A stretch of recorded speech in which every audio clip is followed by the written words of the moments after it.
There were waves of monsters and fights between the best people from each planet. Any planet that lost would be completely destroyed, while the winners got amazing power. Jihan was the strongest person on Earth and killed the scariest monster with just one punch. He lost his arm doing it, but he still surprised everyone because no one else could even hurt that creature. Because Jihan was missing an arm, he was not picked to fight for Earth in the next round against other worlds. The other people who were called the best turned out to be totally useless. Orcs beat them easily and made fun of humans for being so weak. After that loss, the deletion of Earth started and the whole world was wiped away. However, Jihan did not die. He had a special skill that stopped him from being deleted. The gods in charge saw how much potential he had and decided to give him another shot. He wakes up at the very start of the timeline in his own bedroom. Everything looks very calm. Kids are playing outside and aren't afraid of anything. Jihan knows he has been sent back to a peaceful time. To be totally certain, he checks his status screen. His level is back to 2, which proves he is back at the moment he first joined this terrible game that eventually ruined the world. For now, he looks through his bag and finds an item that stands out. It is a special coupon for achievement points, meant only for the last person who survived and chose to try again. It is a rank X item, making it very rare and helpful. He uses it right away, and a special store opens up just for him. The shop has items only he can buy, and he can use points to make the store even better. He thinks he will get better items if he levels it up, and he needs something he can use immediately. There aren't many good choices at first, so he decides to risk it and upgrade the shop. The second level doesn't have anything good, and the third level is also disappointing. He only has 50,000 points left, and going to level 4 will leave him with only 10,000. The more he upgrades, the more it costs for the next one. He has to choose between buying what is there or gambling on one more upgrade. Since he loves to gamble, the choice is very easy. He moves the store to level 4, and it pays off instantly. This level unlocks a skill called Urgent Restoration. It lets him fix broken or bad items and make them perfect again. Getting great results like this is why he loves to take risks. He can't stop gambling when he keeps winning the jackpot like this. Now that he has this amazing power, he is ready for a real test. He goes to another room in his big house and uses his thumb to open a locked door. He checks the BattleNet machine and finds exactly the item he was searching for. The item is a damaged brush belonging to Dongfang Shuo, a rank A tool that the game itself calls completely garbage. However, using his recently acquired restoration skill, he is able to fix it and transform it into the exact object he needs. The broken brush evolves into a powerful rank SS item that establishes a direct connection to the god of war. Before he can truly appreciate his success, a system alert appears saying the tutorial for the local league will begin in a moment. With only 10 seconds until he is pulled into the arena, Jihan has to move fast. He opens his profile and uses the brush to rewrite his own statistics. In his previous life, he reached the 7th rank globally because of a special power that earned him the title of Saint. This rare stat merges his physical power, speed, and health into a single attribute known as martial power. While others ignored the brush because it seemed ruined, it is the key that allows him to finally awaken. He finishes his work just as time runs out, and he is teleported into the combat zone. The goal of this entry-level tutorial is pure survival, where 100 players must endure against monsters inside a massive arena. The match only ends when half of the participants are dead, leaving the rest as winners. As soon as he lands, Jihan checks his stats and is relieved to see his plan worked. He has successfully unlocked martial power and even earned 1,000 points as a bonus. This is merely the beginning of his path toward mastering a legendary divine art, and with this boost, the lower leagues should be no challenge at all. The game gives him a warning that he is playing without a special device, meaning he will feel the full force of any pain he takes. Jihan recalls how this worked before the Cosmic War began. Players usually bought gear to dull the pain. His relative, Seijin, used a luxury model that blocked nearly all physical sensation. Jihan intends to get one later, but for now, he has to endure the raw experience. A new quest window pops up, offering him another 1,000 points if he can take the top spot in this trial. This mission never appeared in his past life, but he is confident he can finish it easily now. The battle begins, and instantly, a player charges at his back with a blade. This attacker clearly thinks he can get a cheap kill on a defenseless rookie. He is stunned when Jihan catches the sharp edge with just 2 fingers. The man cannot even pull his weapon away as Jihan turns around to face him. He mocks the man, thanking him for providing an easy first kill. To him, the most entertaining part of this nightmare is the chance to take down opponents without holding back. The world has shifted since this game arrived, leading to the rise of powerful guilds. These organizations train and control players, and every nation is obsessed with the rankings. Countries and huge companies have poured money into these groups, creating a strong pro scene in Korea. This specific league is where new talents make their first appearances. Among the players is a nervous young man named Doku, who feels incredibly lucky to be there. He belongs to the famous Divergent Guild, a top-tier group known for producing stars. Doku was able to join them after receiving a rank A gift for speed, and he hopes to prove his worth in the Colosseum. Very few individuals are lucky enough to receive a rank A talent. Because of this, he is certain he can easily secure a spot in the top 50. His first priority is identifying a target he can actually beat. As he scans the arena, he sees nothing but heavily armored knights, massive warriors, and terrifying beasts. Facing these threats, Doku makes the smart choice to look away and pretend they don't exist. Survival is his main goal, and he can feel the other fighters watching him like predators. It would be humiliating to be kicked out immediately for picking the wrong fight. Most of the people here belong to big-name guilds and carry top-tier gear, making this feel much harder than a standard bronze match. However, he eventually spots someone who looks completely ridiculous. The man is wearing a simple tank top and sweatpants, with no shoes or weapons at all. Doku wonders if the guy was summoned by mistake, or if he even knows where he is. He assumes the stranger is just a lost rookie, which makes him a perfect target for an easy point. Doku prepares his weapon, thanking his luck for such a pathetic opponent. The moment the start signal flashes, Doku charges in to end the life of the defenseless newcomer. To his total shock, the man doesn't just block the strike, he stops the blade with only 2 fingers. It seems impossible for a nobody to match his rank speed. Before he can react, Jihan tosses him away like he weighs nothing at all. Jihan laughs at him, insulting the idea that someone would enter the league with a basic gift like agility. This infuriates Doku, who refuses to be looked down upon by someone who looks like a street person. He thinks Jihan just got lucky once and decides to use his maximum speed to settle the score. Jihan realizes that even though he is more experienced, he shouldn't underestimate the raw speed of a rank A gift. Doku rushes in again, aiming straight for the throat, but Jihan drops low to avoid the blade. The attacks keep coming in a fast blur, and Jihan has to focus.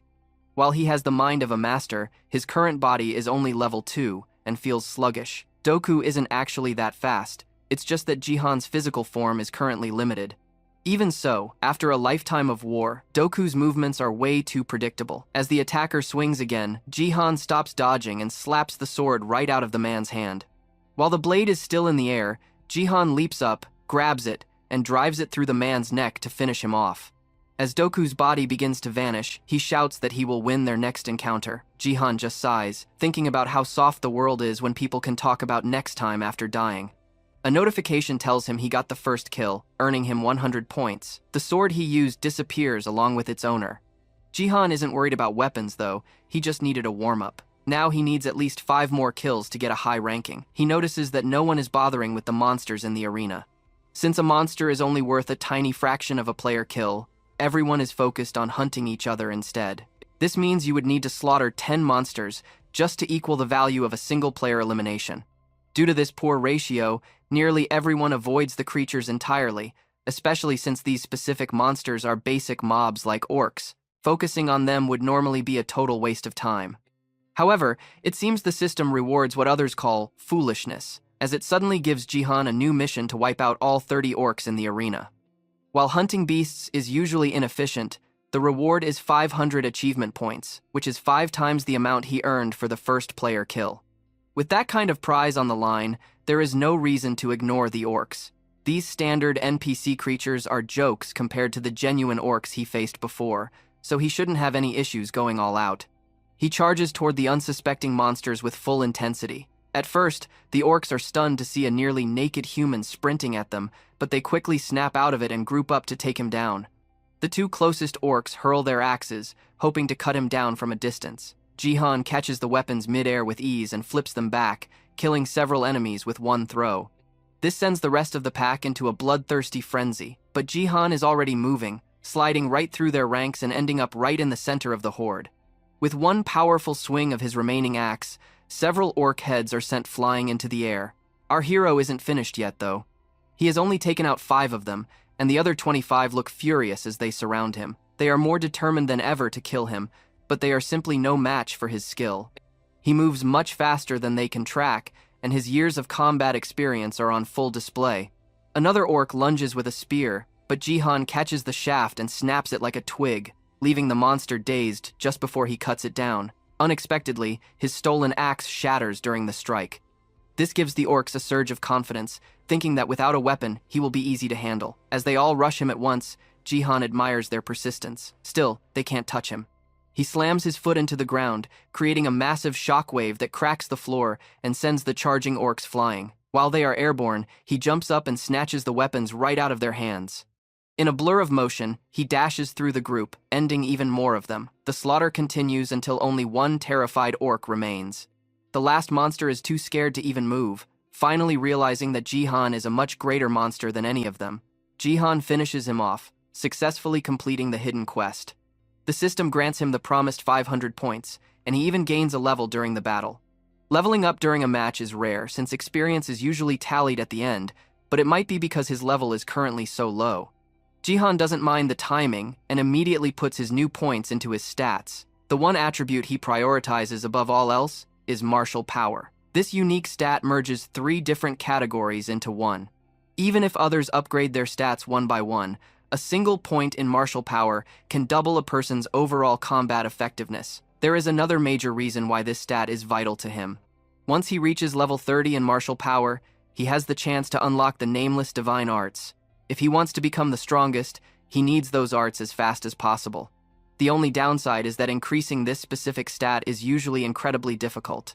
Normally, you need a vast amount of real battle experience and training to move the needle, and points usually only raise the growth cap. However, this time, for some strange reason, his martial power level actually goes up directly. This is a fantastic development for him, and Jihan isn't entirely certain how he pulled it off. However, if his progress continues at this rate, his dream of standing at the very top might actually become a reality. He knows better than to stand around daydreaming, as he is still in the middle of a dangerous war zone. While he is busy reviewing his statistics, an archer fires a shot directly at him, but he predicts the flight path and avoids it with a simple movement. The archer isn't alone. She is working with a warrior decked out in expensive-looking gear, and both of them are clearly looking down on Jihan.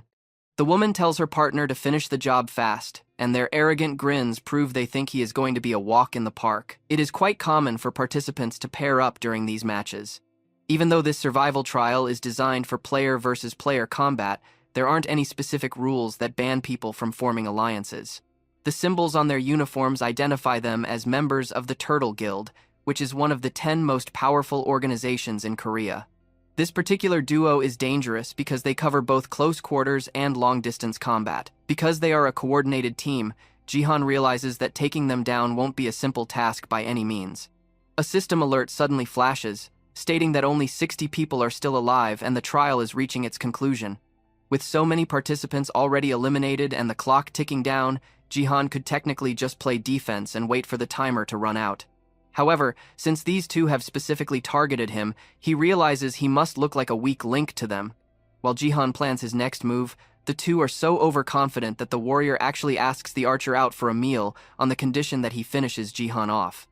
Right before the clash begins, Jihan glances at the rankings and sees he is narrowly holding on to the number 1 spot with 4 kills. He realizes that if he takes out this pair, his first place rank will be completely secured. To kick things off, he targets the archer first, killing her instantly while the warrior is still busy flirting with her. With his martial power now at level 6, these players don't stand a ghost of a chance.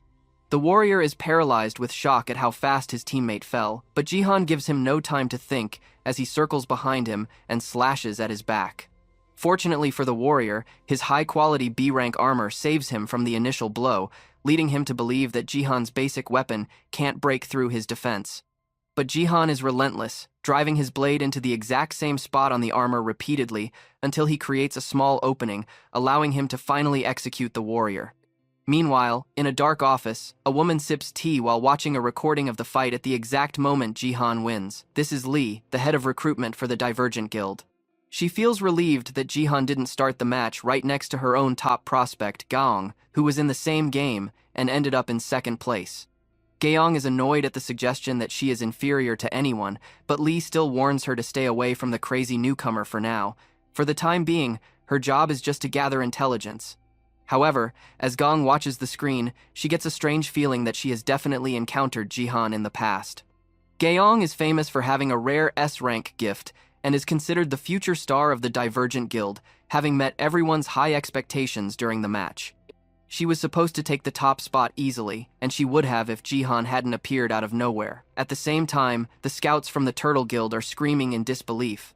They can't wrap their heads around the fact that a level 2 player with no guild, no armor, and just a tank top managed to slaughter their best prospects and take first place. The fact that he got 6 kills while basically unarmed has sparked a massive wave of questions across the gaming world. Back in his own home, the man himself is finally relaxing in his living room while he scrolls through the prizes he earned for winning the tutorial. He received a 50% experience boost, which allowed him to jump from level 3 to level 6. This rapid growth is likely because he is still in the rookie stages, but he appreciates the bonus nonetheless. Although he didn't earn any GP, the system's main currency, he did get stat points from leveling up, all of which he dumped straight into martial power. This caused the stat to climb again, moving from level 6 to level 9. On top of that, he earned the Tutorial Conqueror nickname. This title gives him a 1-point increase in every attribute and another 20% experience boost. While the nickname only works within the Bronze League, it is still very useful. With these buffs, his martial power effectively hits level 10, making him completely dominant in his current rank. He knows he won't face the Silver League promotion until he reaches level 25, so for now, he is focused on steady growth. Despite all these upgrades, there was one more reward waiting for him. Reaching level 5 unlocked the ability to choose a professional class. Usually, a player must be very careful, as each role, warrior, archer, mage, or support, offers different benefits. In his past life, he was a warrior, and since he is already an expert in that field, picking it again would be the safest path. However, his special achievement shop offers a second-class slot for 10,000 points. This means he can pick something else now and simply add the warrior class later. His finger stays over the screen as he weighs his options before finally making a choice. Later, he is called back to the arena in the Gangnam area for a new task. This time, the map is swarming with thousands of zombies, and the objective is defense. The undead are crowded at the base of a fortress, and the players must protect a crystal at the top of the walls while fighting to stay alive. There are several towers, and the game only ends when only 5 towers are left standing. On one of these towers, Gaeong, the warrior from the Divergent Guild, looks down at the rotting monsters with total loathing. Even in a simulation, the sight of walking corpses is gross. Behind her, other players begin to appear, and they seem to know the map well. Gaeong recognizes her teammates, an archer from the LK group with high-end gear and a mage who, despite having no guild, has very impressive equipment. They seem like solid partners, but in a long defense mission, the most vital role is the support. This person is the one who keeps the team alive during a long struggle. The support is the last to arrive, and when the light fades, Gaeong is shocked to see Jihan standing there. Just like before, his equipment is ridiculous. He is wearing a tracksuit and carrying a simple metal pipe. It turns out that 20 minutes before the start, he had officially picked the support class. The system actually tried to warn him, saying the class didn't fit his profile at all. The reason he ignored the warning is that the support class unlocks a rare ability called Divine Power. He needs this power to develop another unique attribute later, but it is notoriously hard to level up. Unlike other stats, you can't really train it, and most people have to waste points to make it stronger. Jihan has no intention of doing that though. He is saving every single point for his martial power because he wants to unlock the nameless divine arts as soon as he can. He refused to spend his hard-earned points on anything else. So, why would he pick the support class and take on the divine power stat if he isn't going to use points on it? It is because he knows a secret trick to boost that specific power that nobody else has discovered yet. The key to this mystery is actually his new metal pipe. The other members of the group are just as shocked as Gaeong to see that Jihan is their support, and the mage especially doesn't hide how much he hates Jihan's look. He screams at Jihan for not wearing proper armor and brags about how much his own expensive gear cost, assuming that Jihan is just a total amateur because of his basic clothes. The archer tries to get the mage to relax before he goes too far, but the guy won't listen to reason. He calls Jihan disgusting and claims he refuses to play a match with someone so low level who will clearly ruin the team's chances. Gaeong closes her eyes, cursing her terrible luck for being stuck with a troll. However, she is pulled back to reality when she hears the mage let out a terrified yell. Jihan has grabbed the loud-mouthed mage by his fancy collar and is dangling him over the edge like a rag doll. Without hesitating for even a second, he chucks the mage right off the tower and down into the swarm of starving zombies. The mage had been whining about not wanting to play with Jihan, so our hero decided to help him leave the game early. The mage eventually respawns, and the moment he hits the floor of the tower again, he is on his knees begging Jihan for mercy and promising to be a team player. This man shivering on the ground is named Guk. The reason his attitude flips so fast is because of Jihan's brutal teaching style. In this bronze defense mission, every player gets 3 lives. Guk, who came back to life after being thrown off the first time, was immediately given a second flying lesson by Jihan the moment he reappeared. Because of that, he is now on his very last life. If he dies one more time, he is kicked out of the match and will finish in last place. That is why he is currently crying at Jihan's feet, desperate to avoid becoming zombie food again. He cannot afford to lose his last life because a last place finish comes with a level penalty. If his level drops, all the expensive skills he paid for with his own money will be deleted because he won't meet the requirements to use them anymore. Jihan is a bit surprised that Guk's personality changed so fast, especially since the guy tried to attack him the second he respawned the first time. Guk tries to sell himself as a talented fire mage who is great at clearing out undead, and since he is level 15, he claims to be a huge asset. For a normal team, he would be a valuable member they would want to keep. However, his talking reminds Gong of exactly who he is. Guk used to be part of one of the top 10 guilds and was well known, but he failed the silver promotion 4 times and became a bitter person who just starts fights. To Gong, he is just a loser. Guk keeps talking about his skills and says he will help, but only on one condition. Jihan has to apologize for killing him twice. The archer agrees, just wanting the group to stop fighting. Deep down, Guk is still planning his revenge. But he doesn't even get to finish his thought because Jihan grabs him by the collar again and hurls him off the castle wall one last time for having the nerve to ask for an apology after starting the conflict. Just like that, their mage is permanently gone, and the team is short-handed. The zombies keep crawling up the walls, and the nearby tower happens to have a fire mage who is easily burning through the monsters on their side. That's exactly why they needed a mage, and the archer yells at Jihan for not trying to compromise. Jihan isn't bothered at all, and just opens his menu to look at his newest quest. This mission is a linked quest that requires him to take first place among the 10 towers and personally kill 1,000 zombies to earn a massive reward of 4,000 achievement points. Eliminating 1,000 zombies seems nearly impossible given the short amount of time remaining. However, he is determined not to miss out on the 3,000 bonus points. Gong watches as Jihan calculates his next move, and she makes no effort to hide her judgment. So far, Jihan has only followed his own whims, and despite his high stats, he is still just playing a support role. From what Gaeong can see, there is absolutely no reason for her to try and recruit him into the Divergent Guild. The archer is not nearly as calm as she is, and he keeps shouting at Jihan until he finally gets his attention. He tells Jihan that if he is going to keep acting like such a jerk, he should just go ahead and fight the horde all by himself. Surprisingly, Jihan is happy to hear this because he can wipe out all the zombies alone if they stay out of his way. Gong tells him to stay behind her while she takes the front line. She feels the match is already over, but she wants to fulfill her responsibility as a player. Jihan tells her it is fine, and that he will handle everything in the front while the archer and Gong watch each other's backs. A zombie finally reaches the top, and it is a blood zombie, which is much stronger than the others. Its head is made of liquid, meaning physical attacks should be useless against it. Jihan doesn't care about the rules of the game though. As the zombie leaps, Jihan readies his weapon and smashes its head in with one clean strike. Gong notices from the glowing pieces of flesh that Jihan must have access to divine power. More zombies swarm the tower, and Jihan fends them off one by one with his pipe. So far, he has only killed 6 out of 1,000, and he has a long way to go. As more monsters climb the walls, Jihan continues to fight them solo. After killing over 2 dozen, he realizes the blood zombies are his biggest obstacle since physical hits are ineffective. When he sees them, he releases a tiny bit of divine power, allowing him to kill them instantly. The archer's opinion of Jihan has totally shifted. It is hard to deny that the guy is a pro, even if he is a jerk. Gong, however, is too stunned to speak and watches him with pure awe. He is controlling divine power perfectly without wasting any of it. His control is amazing, but what impresses her most is his precision in hitting the zombies' heads every time. In just a few minutes, Jihan kills over 200 zombies, which triggers a hidden condition called otherworldly faith. This increases his divine power from level 6 to level 7. This is his secret method for growth, and it clearly works. He can boost his divine power using sacred objects. Back in 2010, when the tutorial first began, these objects were very expensive because people thought they held secrets, but after a decade of nothing being found, their value dropped.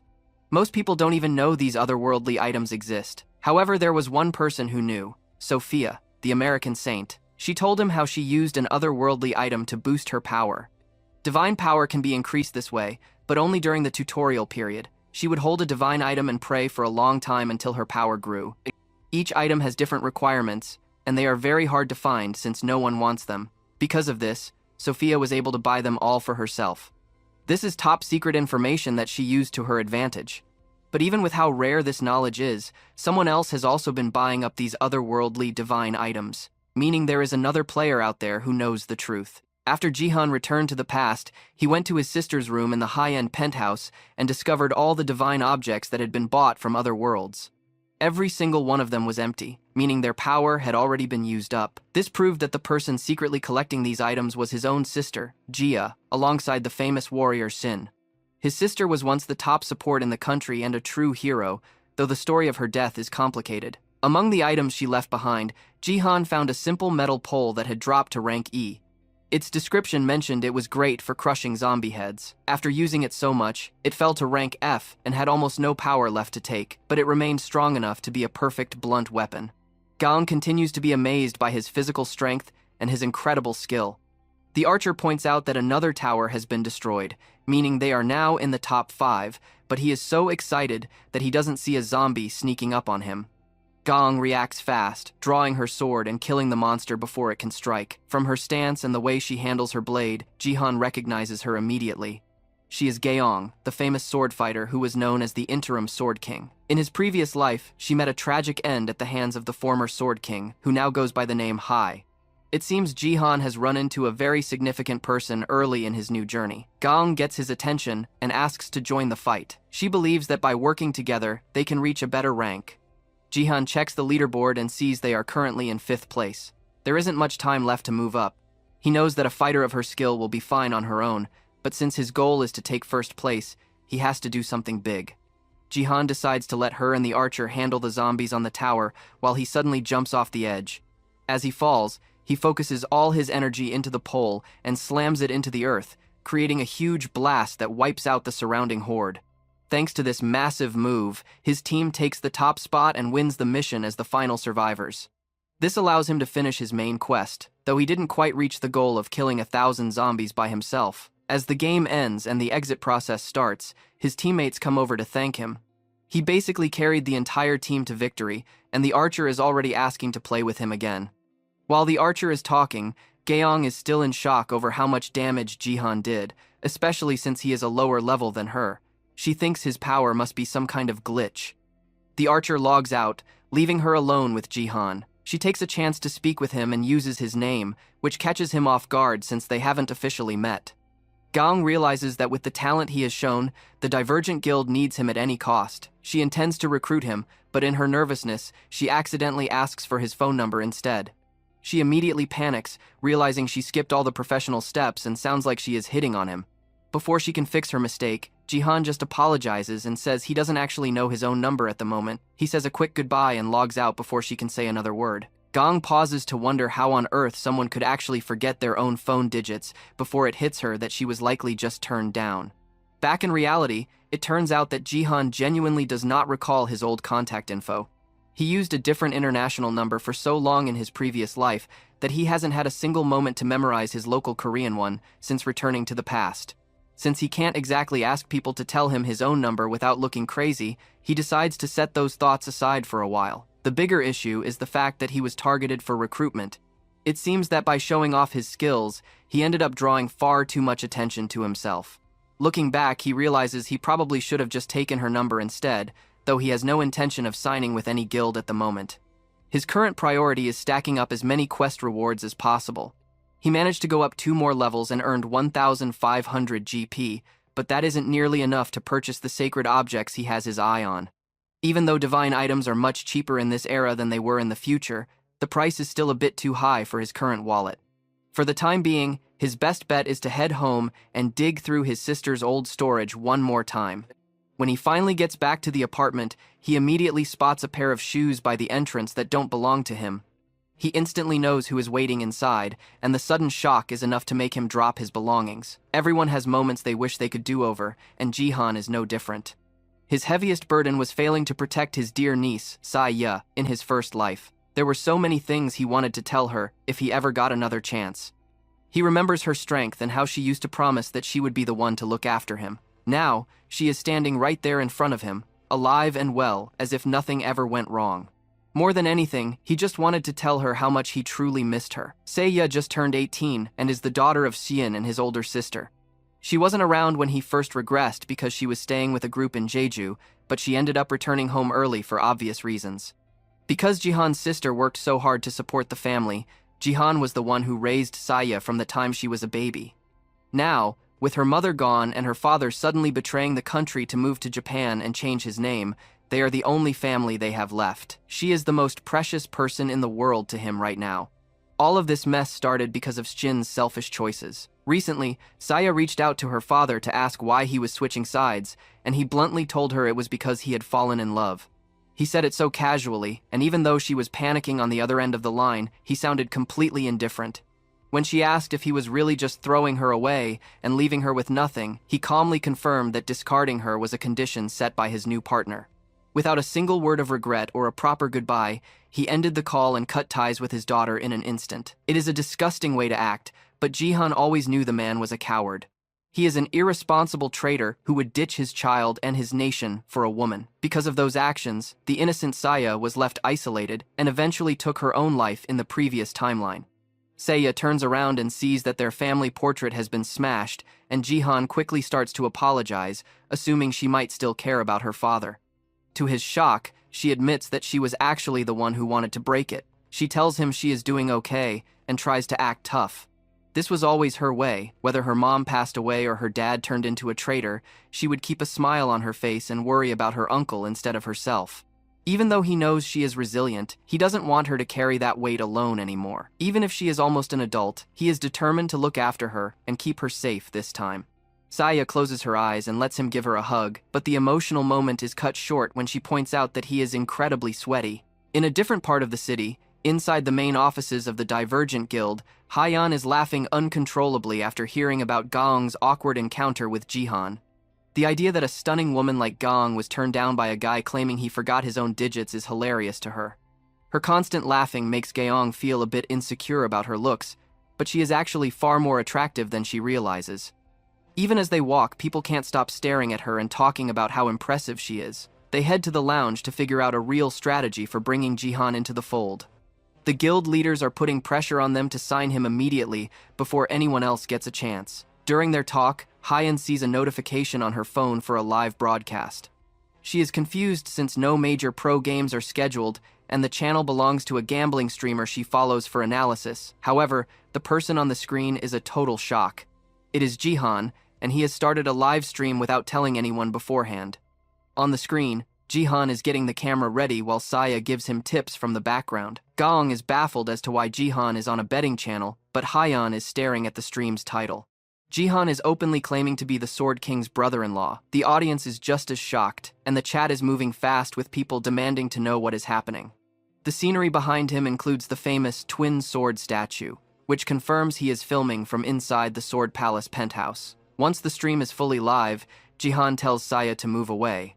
He then focuses his power into his leg and slams his foot down, shattering the floor and destroying the base of the massive statue. He follows up with a punch that breaks the statue into pieces, a move that stuns the viewers and causes the audience count to explode. Now that he has everyone's attention, he is ready to talk about the Sword King's betrayal and his move to Japan. The site he is using is called BattleTube, a massive global platform tied directly to the game system. Jihan knows he can get special missions from this site, like hitting specific milestones for followers and views. This gives him a whole new way to earn achievement points by becoming a viral sensation. Breaking a national treasure like that statue was a calculated move to get eyes on him. For Jihan, this is the perfect moment to collect as many rewards as possible. As more people join the stream, he continues to unlock bonuses for reaching huge view counts. At the same time, many people are furious that he destroyed the statue, and the dislike bar is growing fast. A group of commenters with matching black sword icons, members of the Sword King's fan club, start attacking him. Jihan feels a wave of rage just thinking about them. In his past life, this fanatical group was the reason Saya died. They loved the Sword King so much that when he betrayed the country, they turned all their hatred toward his daughter. Their constant harassment followed her everywhere until she couldn't take it anymore. They needed a target for their anger, and they chose an innocent girl. This time, Jihan won't let them touch her.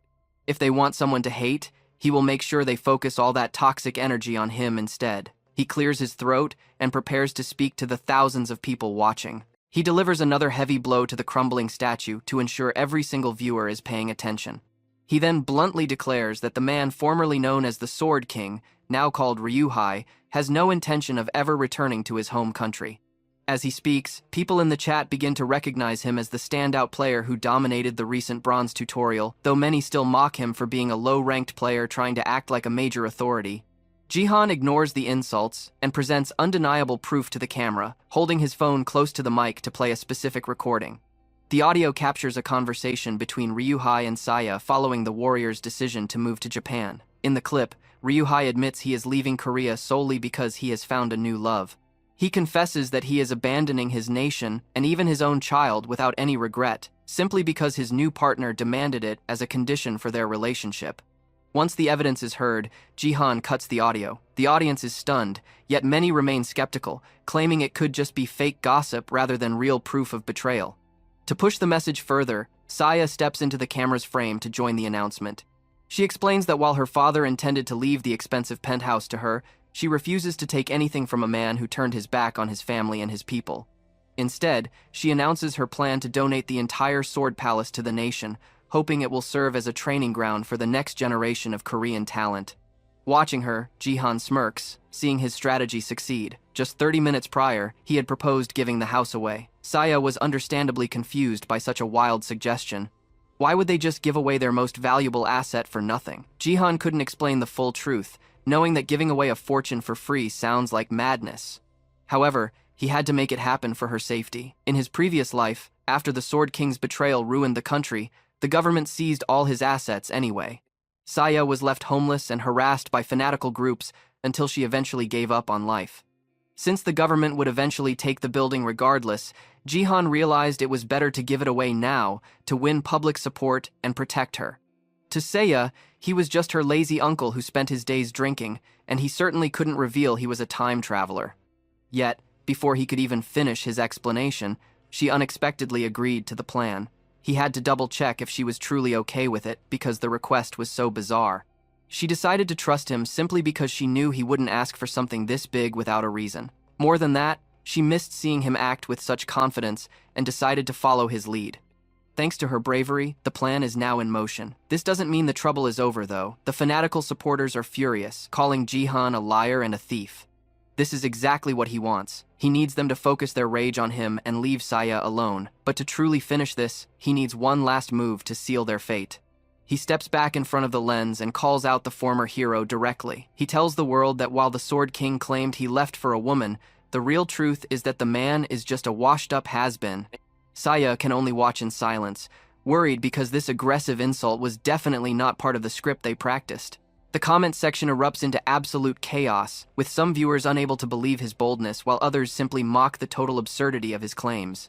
Jihan refuses to back down and keeps provoking the legend, arguing that the only reason the warrior fled was that he knew he could no longer compete at the top level in Korea. Even watching from their office, Gang and Haein find themselves shouting at the screen in disbelief at his words. Jihan wraps up the broadcast with a final chilling message, telling the traitor to get comfortable in Japan because they will be crossing paths soon so Jihan can personally crush him. The stream cuts to black, and the two relatives head back inside to escape the immediate madness. Saya quickly confronts her uncle about the massive digital firestorm he just ignited, as both Korea and Japan are now in a total frenzy over his statements. Jihan remains perfectly calm, however. He tells her not to worry, and advises her to simply ignore the media circus so she doesn't take on any unnecessary stress. Looking at him now, Saya can't help but feel that her uncle has fundamentally changed. It is as if he transformed into a completely different person overnight. This is natural, of course, as there is no way he could act like his old self after experiencing death and returning to the past. He playfully asks if she really only saw him as a lazy drunk before, and Saya tries to take back her words, even though that was exactly how she viewed him until now. Their conversation is interrupted by the doorbell, and while Jihan expected a visitor, he didn't think they would arrive quite this fast. Now that the world is watching, it is time for him to start securing his future. Meanwhile, in Tokyo, the man now known as Ryuhei watches the headlines while sitting beside a sleeping woman. The news reports that tensions between Korea and Japan are reaching a breaking point following his defection, especially now that the public knows he did it all for a romance. With Jihan's public insults being viewed as a symbol of Korea's collective rage, everyone is waiting to see how the world's strongest warrior will respond. The woman on the bed wakes up, and the warrior quickly turns off the TV to avoid disturbing her, but she tells him she is finished resting. She expresses concern over the backlash he will face, but he stops her, insisting that he has taken her name and no longer wants to be called by his old one. This woman, Shuru, holds him tight and whispers that he is still the top player regardless of what people say. There is a strange, heavy weight to her voice that suggests her words carry a power far beyond normal speech. She pulls him into a kiss, claiming him as her own. Back at the penthouse, Jihan opens the door to find the man he was waiting for. This visitor is Eunuch, a manager from the National BattleNet Department. In the previous timeline, the government ignored Jihan once the hero left, but his recent stunt was too big for them to overlook. Even so, Jihan remembers that this man was one of the few who actually tried to look out for him and Saya in the past. Now that everyone is at the table, Jihan is ready to negotiate for what he needs. The three of them sit down, and Eunuch gets right to the point. The government knows the hero isn't coming back, but they can't admit that to the public yet, because they need to keep spirits high for the upcoming match against Japan. Jihan tells him to stop wasting time and say what he really wants. It turns out the officials want Jihan to take back the donation of the building, because if the government accepts the gift, it serves as an official admission that the Sword King has permanently abandoned his post. Eunuch is genuinely stunned that Jihan figured out their plan so quickly, and he truly starts to believe that the man has transformed into someone entirely different. The old Jihan was nothing more than a jobless drunk with a serious gambling problem. Shaking off his surprise, Eunuch confirms Jihan's theory but explains that the state hasn't completely abandoned the hope of the hero's return. Instead of a total donation, the government suggests a joint management agreement. This would change the official ownership while allowing both parties to have a say in the property's future, keeping things ready just in case the Sword King ever comes back. They also want the two of them to stay in the penthouse, making it a perfect deal for everyone involved. Eunuch passes over a document filled with details and asks them to look it over carefully. It is clear the officials put a lot of effort into this proposal. Jihan was ready to just give the place away, so this offer is actually a massive upgrade for him. However, before he signs anything, he tells Eunuch that he has one specific favor to ask in return. Some time goes by after that meeting, and a new match is set to begin within the system. A famous streamer known as Golden Light starts his broadcast, and a massive crowd of viewers instantly fills his channel to watch the action. Standing atop a statue in the arena, he welcomes his fans with high energy. As the other players begin to appear on the field, Golden Light leaps down to join the group while keeping his audience entertained. A fan sends a donation, telling the streamer to show the low-level players who is boss. The other participants in the lobby look at him with pure hatred as he dances to thank his donors. They are definitely not happy to see him, and that is because behind his cheerful personality lies a very mean spirit. He became famous for being a high-energy performer, but he is also a notorious troll. He used to be a high-ranking gold player, but he purposely dropped his level back down to bronze just to make content, a practice he calls deep-sea diving. He doesn't care about fair play and only wants to have fun, making him a nightmare for real beginners. Even though his level is low, his gear and stats are still at a gold tier level, which he uses to bully and slaughter weaker players. Now that his fans are watching, he starts looking for his first target of the day. His eyes eventually land on someone who is guaranteed to bring in the most views. Without wasting a second, Golden Light rushes over to Jihan with a microphone, desperate to interview the man everyone is talking about. At this point, Jihan has many nicknames and is the center of attention. Jihan, however, is just annoyed and confused by this loud kid. He realizes the boy is a streamer and is way too noisy for his taste. But then he remembers that he still has several streaming milestones to hit for his own rewards. Since the chance is right there, Jihan decides to start his own live broadcast. He completely ignores the golden-haired boy and opens his own streaming window. Golden Light's viewers notice the live icon above Jihan's head and immediately start leaving the original stream to watch Jihan instead. The Golden Boy starts to panic, realizing he just gave his rival free advertising. He desperately tries to think of a way to win his audience back. Suddenly, he gets a notification from a viewer with a Pro Sword King username, offering him a massive reward to kill Jihan and force him into last place. The bounty is 2,000 GP, which is worth about 2 million won. The people behind this offer are none other than the fanatical Sword King family. When the streamer hesitates, more members of the club join in, quickly raising the price even higher to make the hit irresistible. It is obvious that these people hold a massive grudge against Jihan, but even he didn't expect it to go this far. The donations keep climbing, passing 30,000 GP and even hitting the 40,000 mark. Unfortunately for the streamer, the rest of the players are summoned, which causes the betting to freeze at 42,000 GP. Even with that insane amount of money on the table, Golden Light is still annoyed that he didn't break 50,000. One of the Sword King fans promises an extra 10,000 GP if he actually manages to take Jihan down. That is finally enough to get Golden Light moving with real intent, and he locks onto his target. As soon as the match begins, Golden Light activates his charge skill, which launches his body forward at extreme speeds. In a heartbeat, he is right behind Jihan with his blade raised high. The attack strikes, but Jihan parries it easily. Interestingly, he is using another strange weapon, a club that is actually part of a cooking set and is a rank D divine item from another world. Jihan is a bit surprised that Golden Light's gear survived his counterattack, so out of respect, he summons a proper sword to finish the job.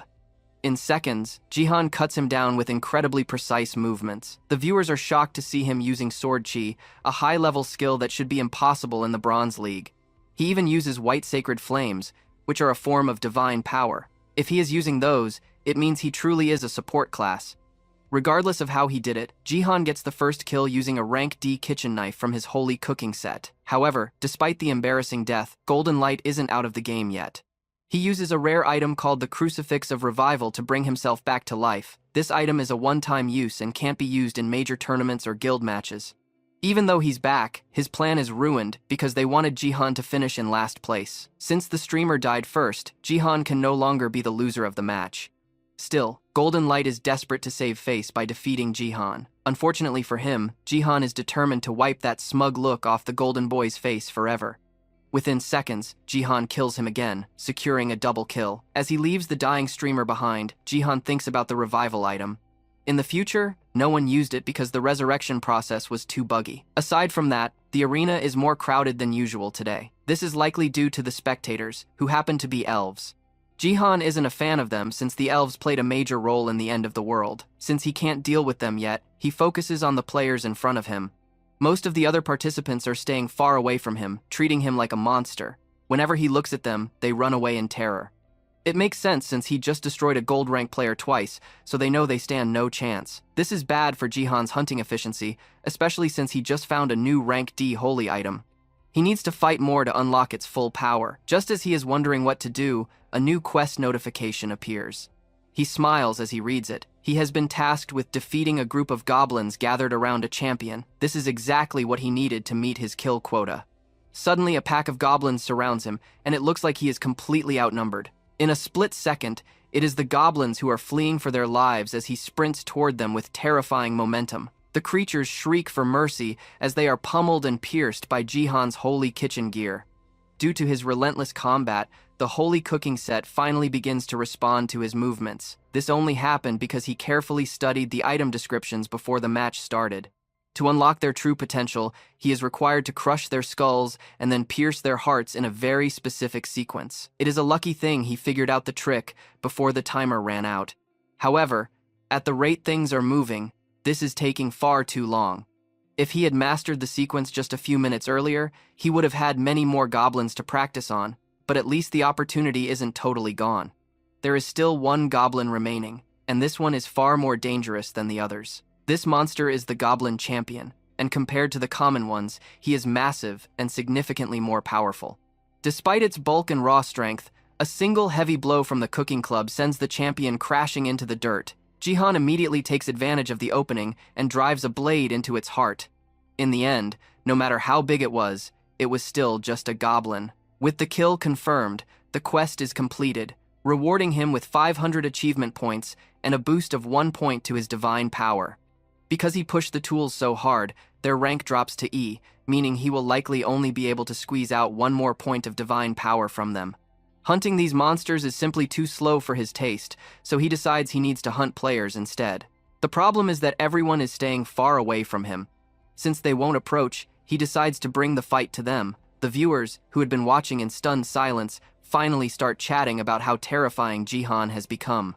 Among the audience, nobody is more upset than Golden Light, who is watching the stream from his room. He spots a comment saying Jihan is 1,000 times better than him, which stings his pride. However, he is more interested in the raw data. Based on the goblin fight, the system estimates Jihan's strength is around 35. The average for a bronze player is only 25, so Jihan is somehow 10 points ahead of the curve. It makes no sense at all, and Golden Light starts to wonder if Jihan is actually using some kind of cheat code. As he lies in bed sulking over his loss, he hears screams of terror from his speakers. He looks up just in time to see Jihan slamming his club into someone's face. Within moments, Jihan is taking on several players at once, in a fight that is completely one-sided. He clears the field with ease, quickly dropping the player count to almost nothing. The survivors realize that they can't afford to fight each other anymore. They have to team up to stop this hacker. A mage and an archer try to coordinate an attack, but Jihan parries or dodges everything they throw at him. Eventually, they just stop trying, realizing that nothing they do can even scratch him. They stand there in disbelief until Jihan steps forward and ends their suffering. Jihan secures a total of 10 kills, sending his viewer count through the roof. Because of the carnage, his cooking set reacts one last time, giving him another point in divine power before the items degrade to rank F and become useless. He also completes a hidden mission for getting 10 kills in the arena, which nets him another 5,000 achievement points. With his power and points secured, Jihan has everything he came for. Yet, he still feels like something is missing. He needs a truly definitive power-up to push his strength to the absolute limit. Jihan notices that he has unlocked an epic quest, which tasks him with finding the Shadow Queen among the Colosseum spectators and provoking her. This type of quest is never supposed to appear in the Bronze League, but the rewards are staggering. 50,000 achievement points and the interest of the Shadow Queen herself. In this world, constellations are godlike beings who act as sponsors, granting players powers that are normally impossible to reach. Having a constellation take notice of you is something that usually only happens to top-tier diamond players, so Jihan knows he has to find her at any cost.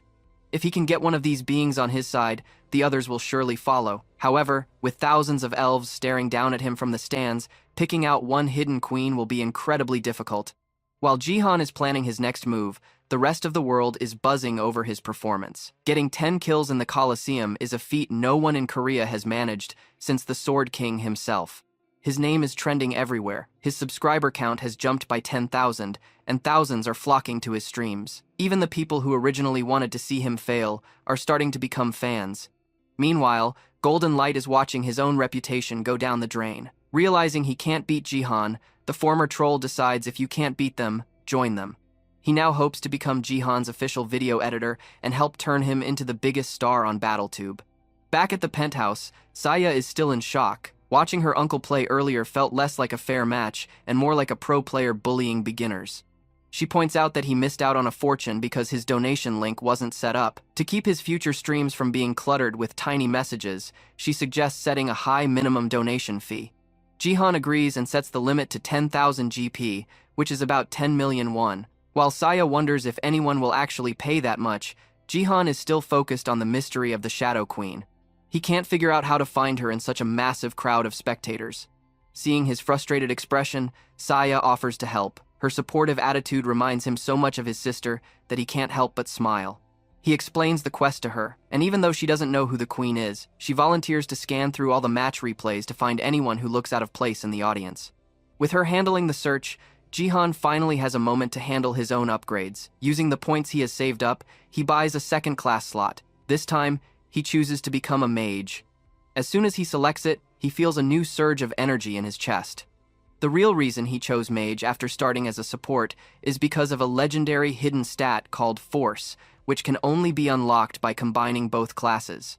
He remembers hearing about this secret years ago from a powerful figure named Baron, and now he is finally ready to claim that power for himself. One day, while rambling during a drinking session, Baron shared a lot of useless information, including the fact that he would have welcomed Jihan as an American if he had defected sooner.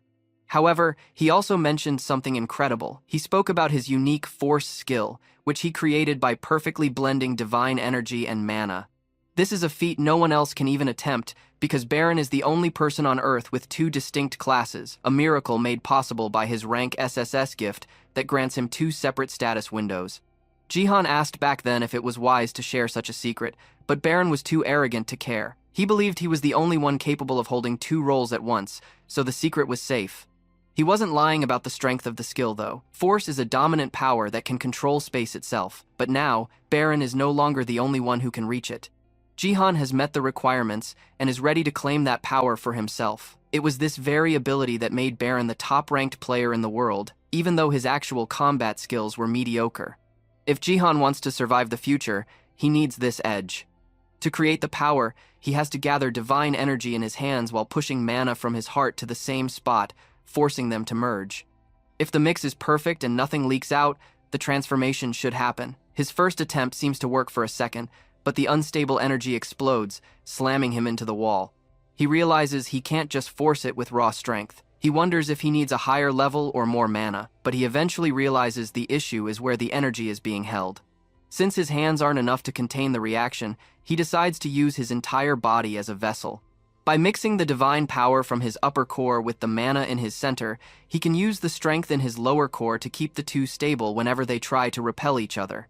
This creates a perfect loop where no energy is wasted. He tries this new method, but the physical toll is brutal. The sheer agony forces a scream from his lungs as the energy floods his system. A system message appears, acknowledging his attempt to unify his three internal cores, but it is immediately followed by a lethal warning. He has pushed past his physical limits, and continuing will kill him.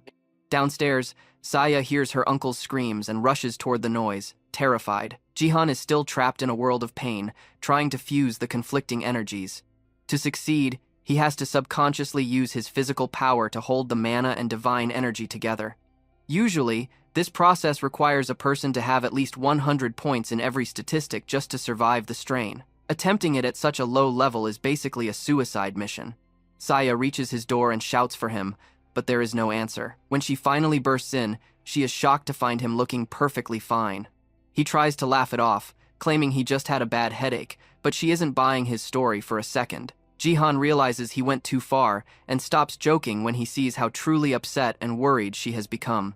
Suddenly, Saya bursts into tears, admitting how truly terrified she was for his safety. She genuinely thought something horrible had happened, which is why she rushed to his room in such a panic. Jihan realizes he made a big mistake by not considering how his actions would affect her. Now that he seems stable, she asks one more time if he is actually okay. He takes a serious tone, assuring her that he is fine and apologizing for the scare. Saya wipes her eyes and gives him a quick smack on the chest, acting tough now that the danger has passed. She heads back to her search for the Shadow Queen, and Jihan watches her go with a smile, knowing he has to be more careful about showing his weak side for her sake. In other news, while the full unification of his three cores failed due to his low level, he still managed to walk away with exactly what he wanted. By fusing his divine energy and mana, Jihan has successfully unlocked the unique Force stat. Even though the link between his cores is currently weak, the connection exists. However, when he checks his status window, he notices something incredible. The level for Force didn't start at 1, it's already at level 12. Because his cores are linked, martial power and Force now share the same growth value. He tests this by bumping his martial power to level 14, and his Force immediately jumps to 14 as well. This is basically a cheat code. Having Force is already a massive advantage, but being able to level it up effortlessly is a game changer. He can only imagine how powerful he'll become once the cores are fully unified, but for now, he has to leave it alone. Attempting the full merger again right now would literally kill him. Next, he decides to test out a mage skill. He tries to cast a fireball, but only a tiny, adorable spark appears. The system informs him that his mana is currently too low to maintain anything larger. It's definitely not something he can take into a fight yet. The following morning, Jihan wakes up to a system alert. He has gained 10 divine power, but he can no longer absorb energy from holy items ranked D or lower. From now on, he'll need rank C items or better to grow. He had spent the night sleeping with 2 items nearby hoping for a boost, but it looks like he's hit his limit for low-tier gear. He decides he'll just sell the leftover items on the second-hand market for a profit. He heads downstairs to find Saya, calling out her name, but gets no response. He finds her on the couch, laptop in hand and earbuds in, looking completely exhausted. It's clear she pulled an all-nighter. She tells him she spent the whole night hunting for the Shadow Queen, and while Jihan feels guilty for the long hours, her hard work paid off. She shows him a clip from a channel that uses a special scope gift to zoom in on the alien spectators. In the footage from Jihan's last match, she found 2 elves sitting on what look like royal thrones. One of them is a dark elf, who carries herself like true royalty. Jihan agrees that she's likely on the right track, though he knows they still need more proof before they can be certain. Saya decides to dig deeper into the recordings, convinced there's more to find, while Jihan remains skeptical that a high-ranking constellation would be so easy to spot. Saya isn't discouraged. She promises to start scanning international footage tomorrow, speaking with a level of professionalism that surprises him. She even offers to take over as his video editor for BattleTube, having learned the craft by messing around with her father's old clips. The mention of her dad makes Jihan go cold. He still can't wrap his head around how a man could ditch his own flesh and blood for nothing. Just 2 days ago, Eunuch dropped a bombshell. The woman who lured the Sword King away is named Shizuru, and she holds an SSS rank gift called Woman of Matchless Beauty. The government suspects her skill is less about charm and more about total mental subjugation. This is news even to Jihan, who hadn't heard of her in his past life. Eunuch warns that this gift might actually mold a person's very soul, which would explain why so many Korean stars have suddenly defected to Japan. It seems there are no limits to her power, and Jihan realizes he has to be on high alert. He tried to research Shizuru, but it's as if her digital footprint has been erased by the Japanese government. As he weighs the danger, a plane marked Neo Self-Defense Force touches down at a Korean airport, signaling that the enemy has already landed. The day finally arrives for the next big step in their plan. Saya waits impatiently at the door while Jihan takes his time getting ready. She's worried they'll be late, but when Jihan finally emerges, he's transformed. With his hair slicked back and wearing a sharp, tailored suit, he looks like a man ready to command the room. As they ride the elevator down, Saya is visibly shaking. Jihan tries to soothe her, telling her to ignore the world, but she knows this is her first time facing the public since her father's betrayal. Jihan reminds her that they have nothing to be ashamed of. When the doors open to the lobby, they are greeted by a massive crowd and Park Eunuch. The official confirms that everything Jihan requested is set up and ready to go. This auction is the favor Jihan asked for during their negotiations. He convinced the government to sell off the Sword King's personal collection, specifically the items most precious to him.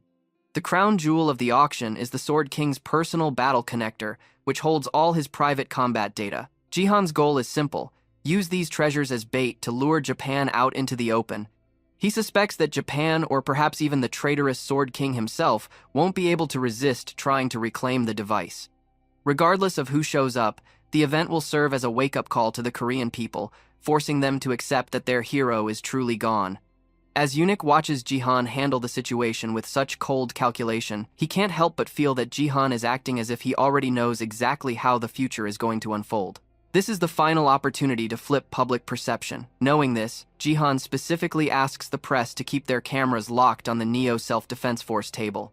As they approach the main hall, a group of people bursts into the building, shouting for Saya to stop. Security blocks their path, but the group screams that they are her aunts and uncles, claiming they have a right to interfere. They demand she cancel the auction of her father's belongings and immediately accuse Jihan of manipulating her into this decision. They hurl insults at him, but Saya isn't having it. She steps forward and shuts them down, reminding them that they were kicked out of the penthouse months ago for using her father's reputation to scan people. She knows their sudden concern is just a cover to get their hands on the inheritance now that her father has vanished. She makes it clear that her father's assets belong to her alone, and they have no say in the matter. Without another word, she turns her back on them and orders the guards to remove them immediately. As they are dragged away, Jihan gives her a quiet compliment. He's impressed by how well she handles herself under pressure. The trio finally enters the lobby, which is already overflowing with reporters and wealthy bidders.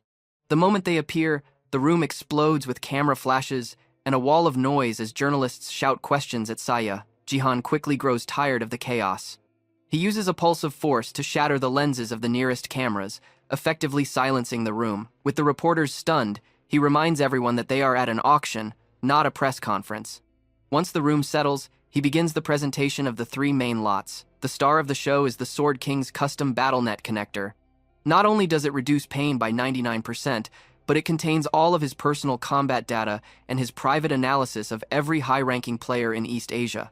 This data is priceless, especially with the Korea-Japan match looming on the horizon. From the whispers in the crowd, it's clear that every organization in the room is desperate to win.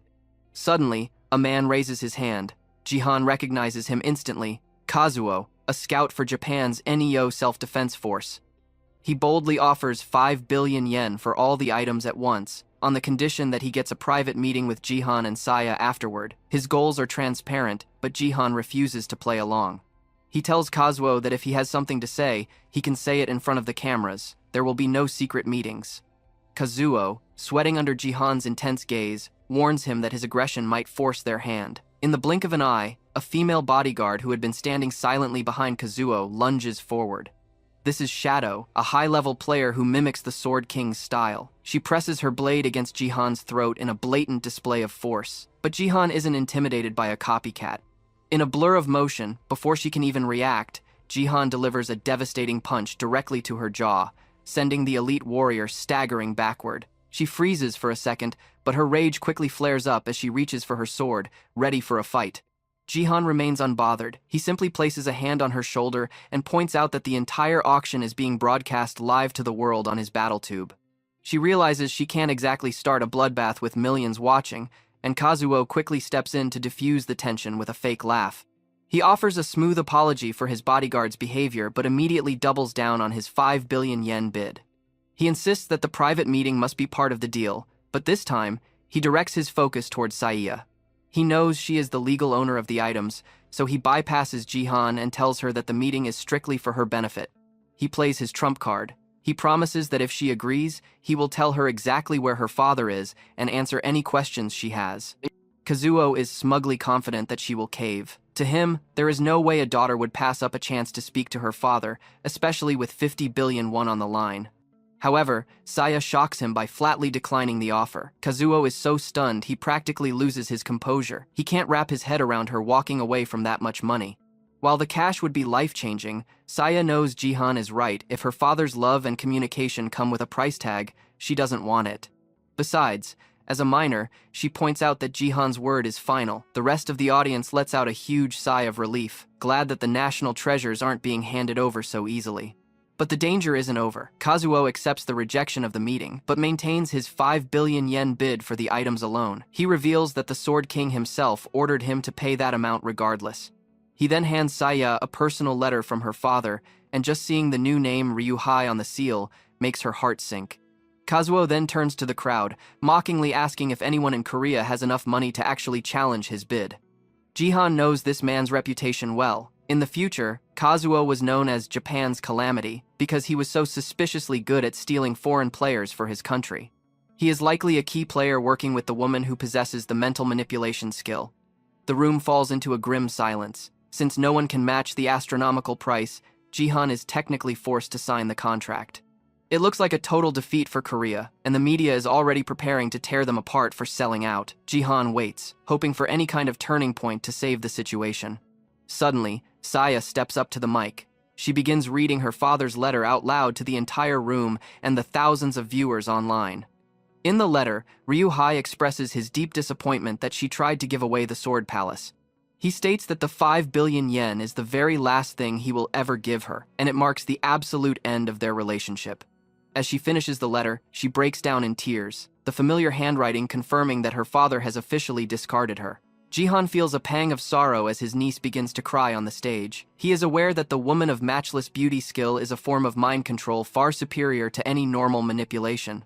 This must be why Sjin has turned his back on his own family so completely. Jihan never liked the man, but he was always a reliable father to Saya. It's hard to believe Ryuhei would treat his daughter this way. Saya eventually stops her tears and rips the letter to pieces. She tells Kazuo to let Ryuhei know that she accepts the money, but is happy to end their relationship for good. She then worries about the mess the paper made, but Jihan uses his force skill to gather the scraps and burns them with magic. This display of mage powers leaves everyone even more baffled by his abilities.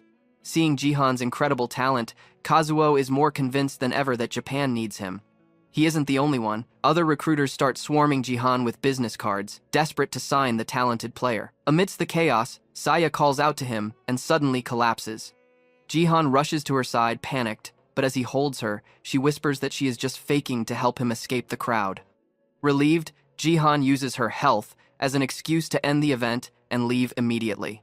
As they walk away, Kazuo tries to offer his card again, but Jihan uses force to snatch it and tear it up without looking. Even though he was just rejected by a bronze player, Kazuo is actually impressed by Jihan's raw power and is more determined than ever to recruit him. Once they are safe in the corridor, Saya and her uncle share a high five for their successful acting. As they walk, Jihan receives a sudden donation notification. It turns out to be from Kazuo, who sent a huge amount of money along with a creepy message. Jihan is so disgusted that he considers blocking the man despite the cash.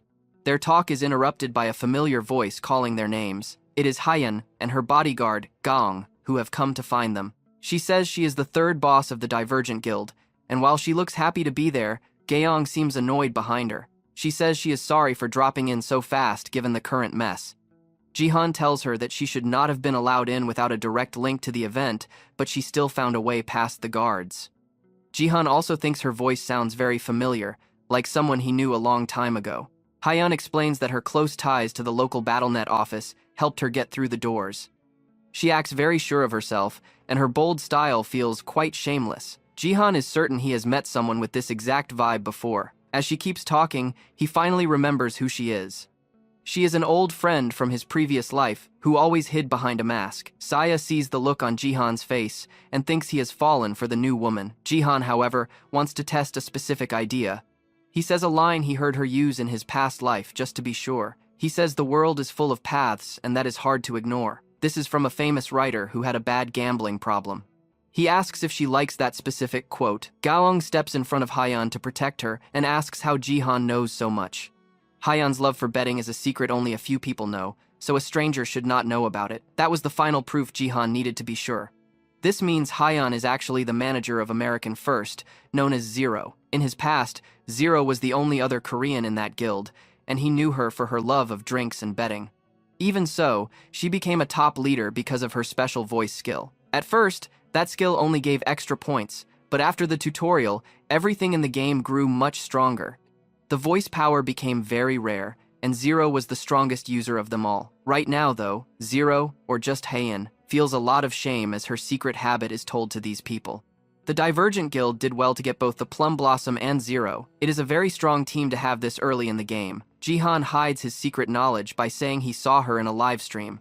He says, her message in the chat was very special, and that is why he asked. Then he says, sorry for the shock. Hyeon tries to move on from the awkward talk as fast as she can. As they talk, Jihan smiles at her, which makes Saya think he really likes her. Then, Hyeon uses the nice mood to get closer to Jihan. She says they will likely see each other again, and offers him her phone. She clearly wants to get him into the Divergent Guild and meet him in private. Saya is very excited about this. It looks like she might get a new aunt soon. Even Hyeon thinks she made a big mark on Jihan by the way he is acting. She looks at Gaong, who Jihan rejected before. Everything would be perfect, but Jihan still does not know his own phone number. He asks Saya to give her number instead, but Saya thinks Jihan is just playing a game to look cool. That is not true, but she thinks he has a big plan and helps him by acting sick and tired. Jihan says sorry and asks for a card so he can call her later. The uncle and niece walk away, and Saya thinks her uncle is a player. Gong and Hyeon leave the hall, and the guard is shaking after the whole thing.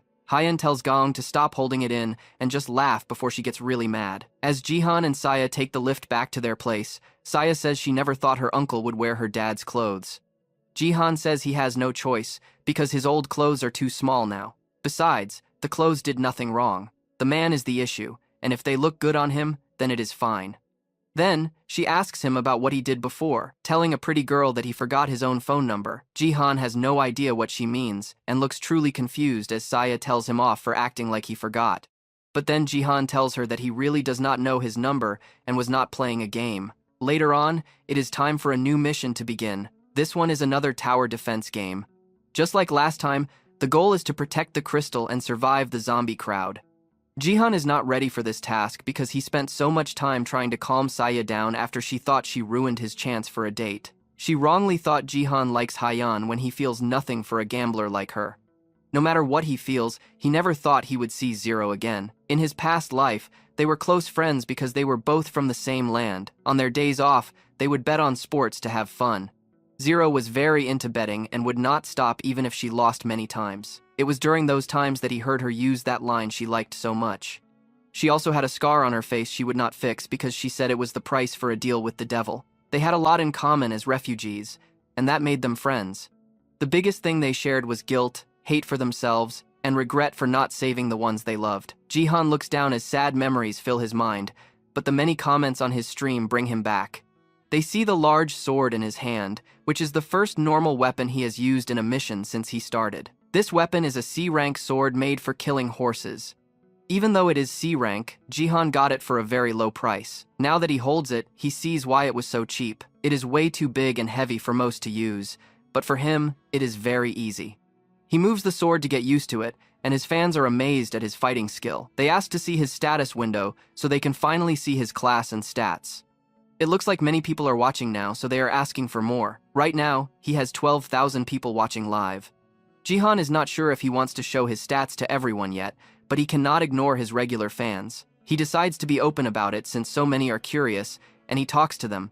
He tells them he will show his status window if his channel reaches 200,000 fans. That is a hard goal since he only has 10,000 now, but he promises to do it once he hits that mark.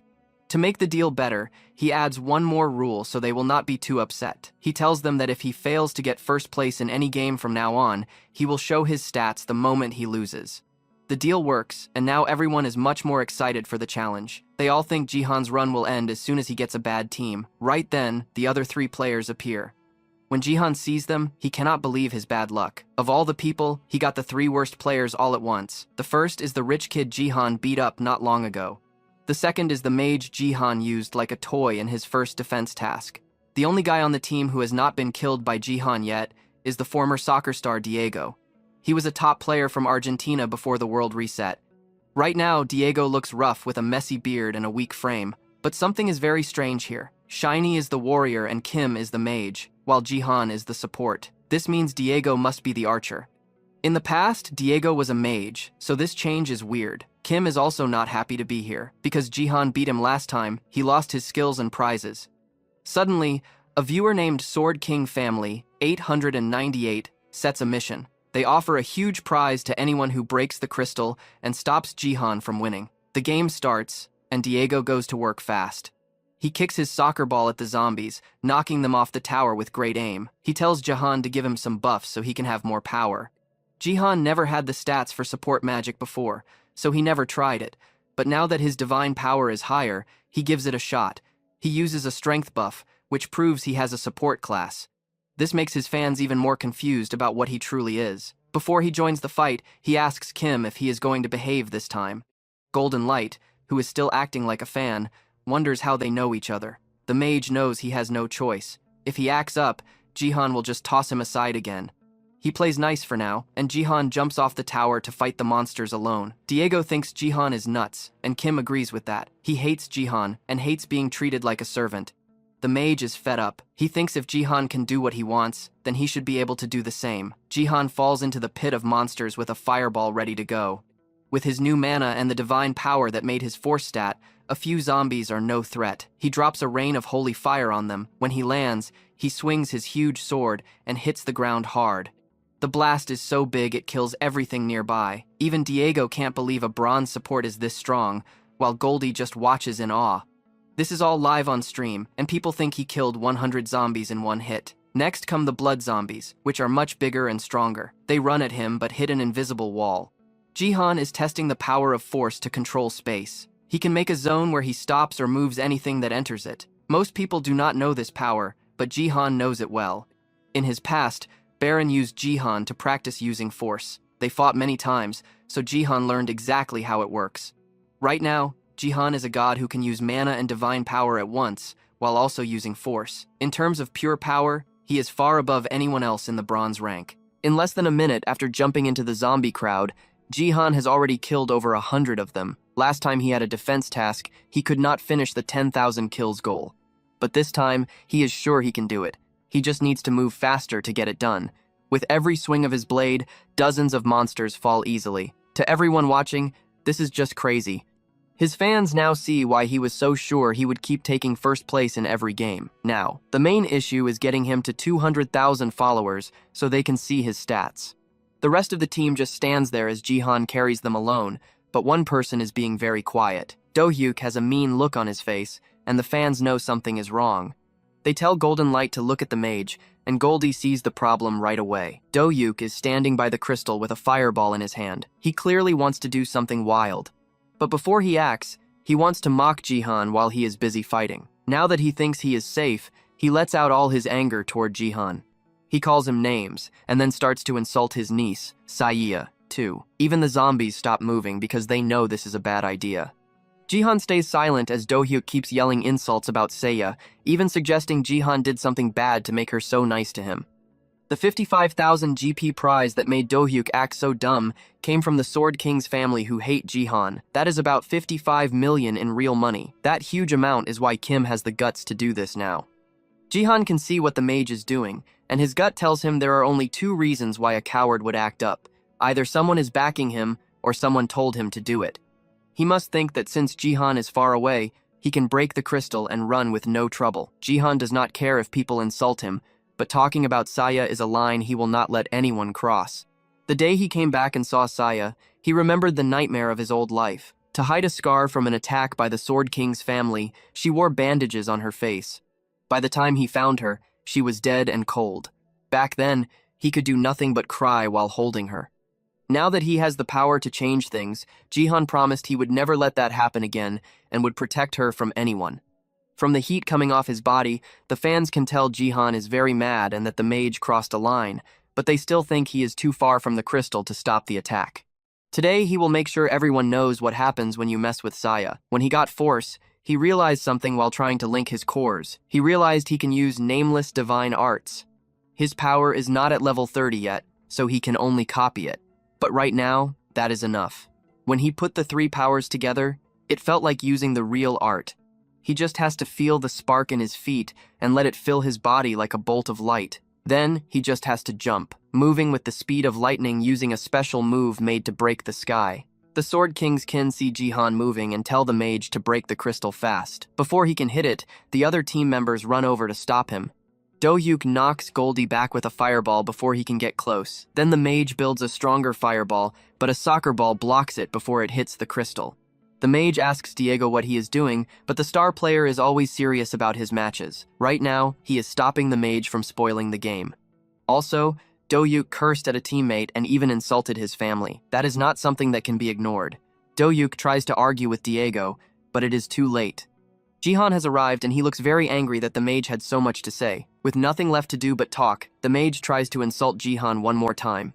But our hero is tired of his voice and uses force to shut his mouth. At first, Jihan wanted to just blow the guy's head off, but that would be too simple. Instead, he wants to punish him well before letting him go. Every player has their pain lowered by a connector. Even if Jihan kills him, the mage only loses one level. So, Jihan will give him such a brutal beating that he will never act like this again. Do-hyuk smiles because he thinks Jihan cannot hurt him through the connector.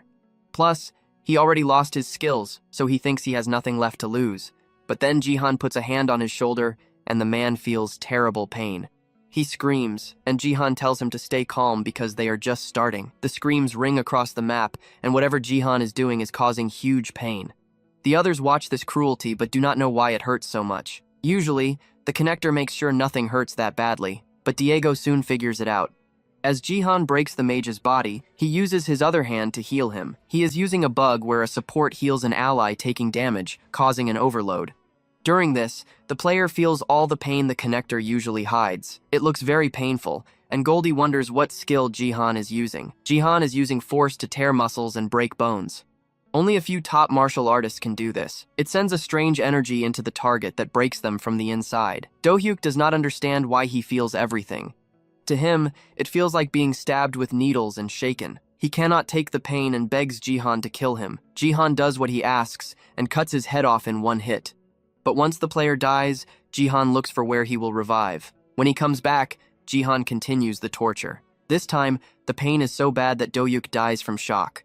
It has gone on so long that the viewers feel bad watching. When Do-hyuk returns again, he begs for his life as Jihan walks over. Things have gone too far, and Saya has to step in to stop her uncle. If he keeps doing this, he might lose all his fans. For now, he should stop being angry and focus on the game. Jihan is not fully happy yet, but for Saya's sake, he stops. It is still a time of peace, and what he did should be a good lesson for anyone else who tries to push him. Before he puts the mage out of his misery, Jihan has to know who sent him on such a foolish quest. The mage does not waste any time and reveals that the person who sponsored him is someone with the username Sword King Family 898. The Sword King family kept giving him money over and over, and because of that, he got lost in the cash and ended up acting stupidly. As much as that tracks with what he knows about the family, it is unlikely that one person could bet as much as 50,000 GP. That makes it more likely that it isn't one person, but an entire organization that did this. Now that he has the answers he needs, he grabs the mage by his collar and tells him to be thankful that Saya stopped him from going further. Then, as Jihan tosses him into the sky toward his death, the mage screams out his thanks to Saya for stopping the torture. With that, Kim has died for the last time and been kicked out of the game. For his great torture and the top-class throw of a troll, Goldie and Diego both give Jihan 10 points each. Now that the trash is gone, Jihan has to go down and take out more zombies. From his memory, he remembers killing at least 920 zombies. He should easily be able to kill 80 more in a second. However, when he opens his status window to check, he has already cleared the linked quest. That is because of the thunder from his new steps. The spark from taking off supercharged the ground and zapped the zombies, causing him to kill enough to clear the quest. If anything, this happened because he failed to control it and the extra power exploded.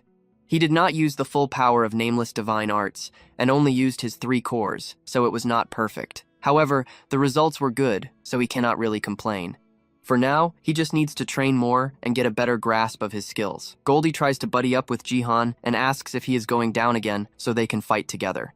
But our hero ignores him and goes to meet Diego. He thanks the soccer star for helping to protect the crystal while he made his way over, and offers to meet the man later so he can be properly repaid. He also has a lot he wants to talk about with the man. Their friendly talk is cut short by a sudden earthquake. It feels like something is trying to break through the earth, and nothing like this has ever happened before. Goldie notices that it feels like something is about to blow up, and Diego sees something in the distance. It looks like a giant hand with a mouth breaking through the ground. This is a new monster that even Jihan has never seen, and it looks very bad. The zombies seem to have new life now that this monster is here, and things look like they are about to get wild. As the zombies charge, the monster hand roars, and the sound even makes Jihan freeze. However, it does not look like the zombies are being helped by the hand. Instead, it looks like the monster is chewing up and eating the zombies. Then the mushed-up undead in its mouth is turned into a living goop that falls to the floor and grows into a new monster that should not be in a bronze map. It is a flesh golem, a monster that usually only shows up in gold maps. It looks like the beast is making these new monsters by breaking their bodies and rebuilding them. Jihan wonders if this is because of the quest, and he opens his status window to check. The link quest has been changed to Zombie Origin 2. Now his next task is to deal with the flesh golem without the help of the crystal. Jihan does not understand what that means yet, but before he can figure it out, he gets a system note about a bonus mission. The other players also got this quest, and they are just as confused as Jihan is. They cannot even imagine fighting this huge creature, but the system has clearly given them a goal to defeat it. The system calls the huge beast the Disciple of Destruction named Blackhand. The team unlocks a crystal blessing that helps close the power gap so they can actually fight back. Even Goldie, who has the strength of a gold rank, is not sure they can win this. He tells Jihan that even high-level players find these quests very hard to beat. It is clearly a task they are not meant to finish, which is why the prizes are so big. The system offers 10,000 points and a rare crystal piece. It is unusual to get a prize that is not just points, so this must be an epic quest. Goldie gives up and tells Jihan to take the blessing first, but our hero says no. He grabs his blade and gets ready to charge at the flesh golem that is moving toward their crystal. A flesh golem is an undead with great life force. You can only kill it by hitting the core in its middle. This is hard because its body is giant and full of crystal shards. Even for a gold player, this golem is a boss monster. Jihan is strong for a bronze, but this is still a very tough spot. He tells the others to get back. Then he leaps up using his lightning steps, leaving a glowing mark on the ground. As he nears the beast, he thinks of the basic rules of the nameless divine arts, called the 3 talents. These arts are based on heaven, earth, and people. With this focus, Jihan starts a new move and cuts through the golem in one clean swing. The hit is so strong it breaks the tough skin and kills the core instantly. The strike is so wild that Diego drops his ball in shock, and the game says Jihan beat the golem and cleared the bonus goal. When Jihan swung his sword, Goldie felt a mix of feelings he could not explain. It was mostly pure wonder. Goldie sinks to the floor tired while Diego just watches. He has never seen anything like this. At first, the rich kid just wanted a good show for his stream. But now he wants to follow Jihan and watch him reach the very top. Besides Goldie's choice to follow Jihan, this is also the start of a bond between Jihan and Diego. Just friends, of course.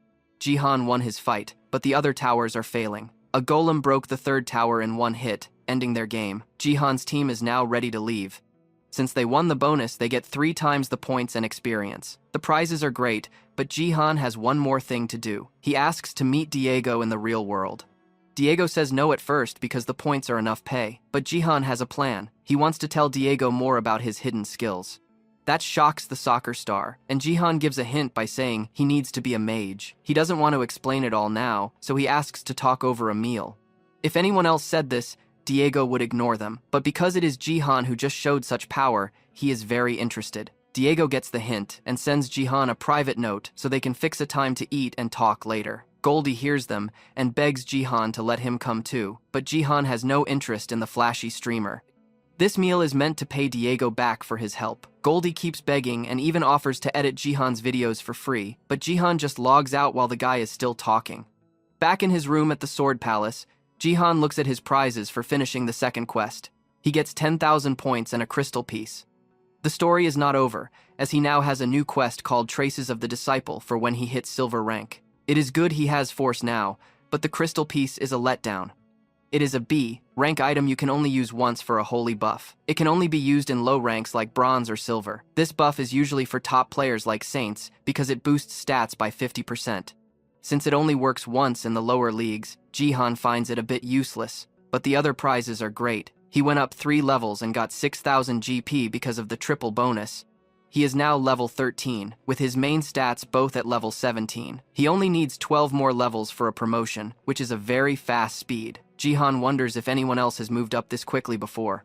Then, his special weapon starts to act up. He met the needs of the item, so his divine power grows and joins with his force.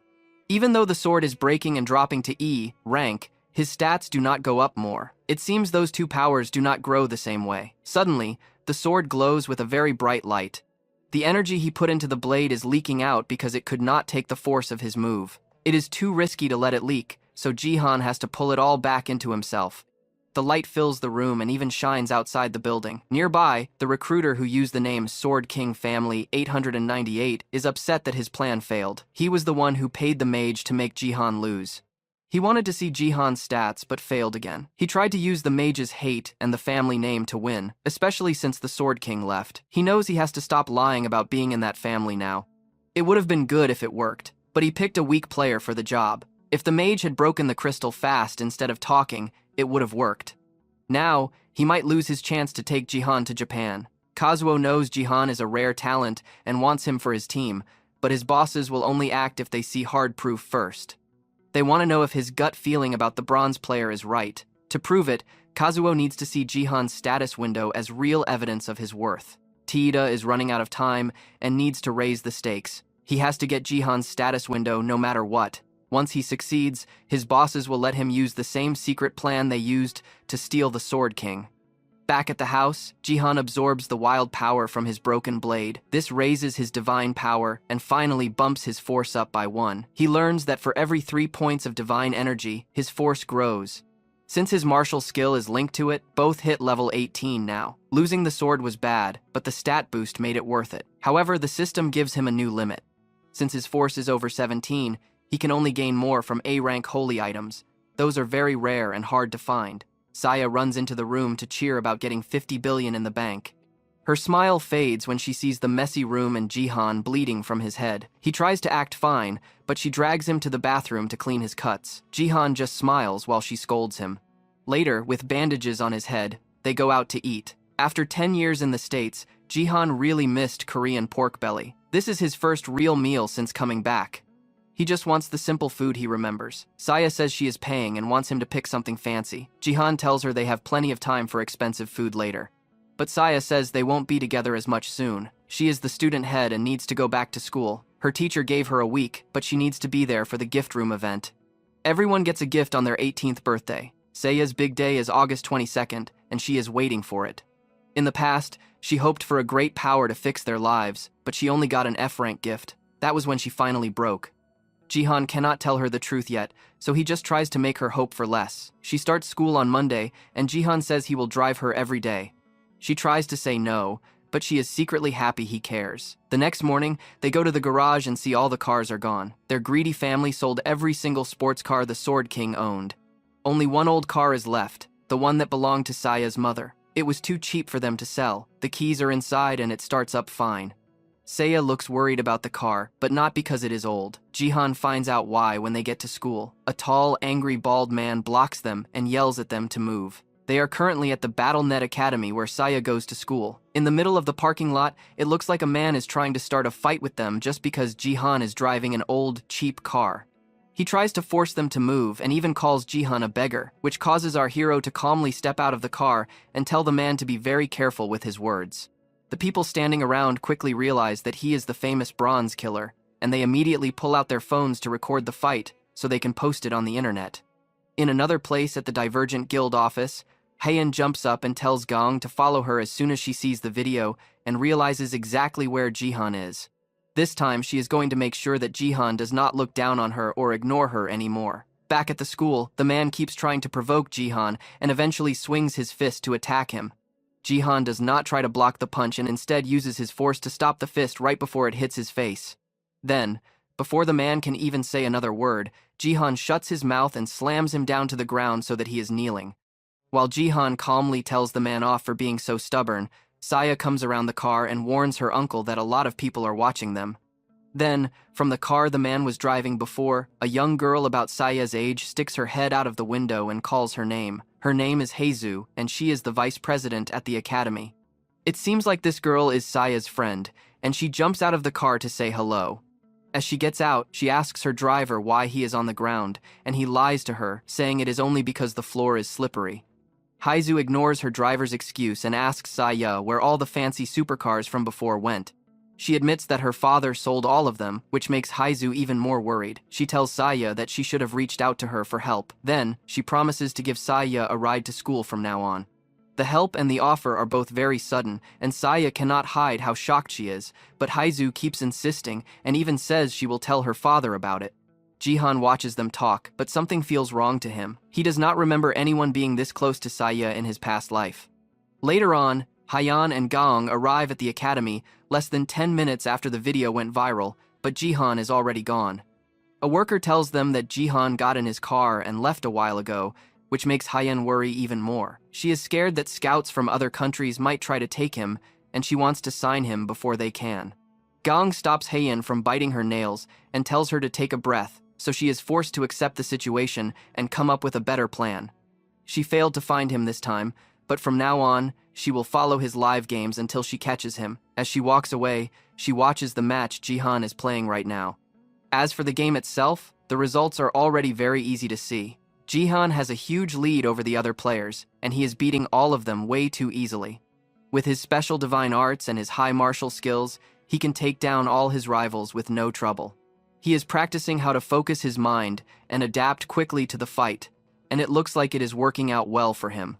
He cracks his knuckles and turns his focus to his next targets, who are people that Jihan has already beaten up before. Jihan is already famous as the man who killed a flesh golem with just one hit. For any bronze players who get matched with him, it is basically like a natural disaster that they can never prepare for. The game ends and, once again, Jihan takes first place.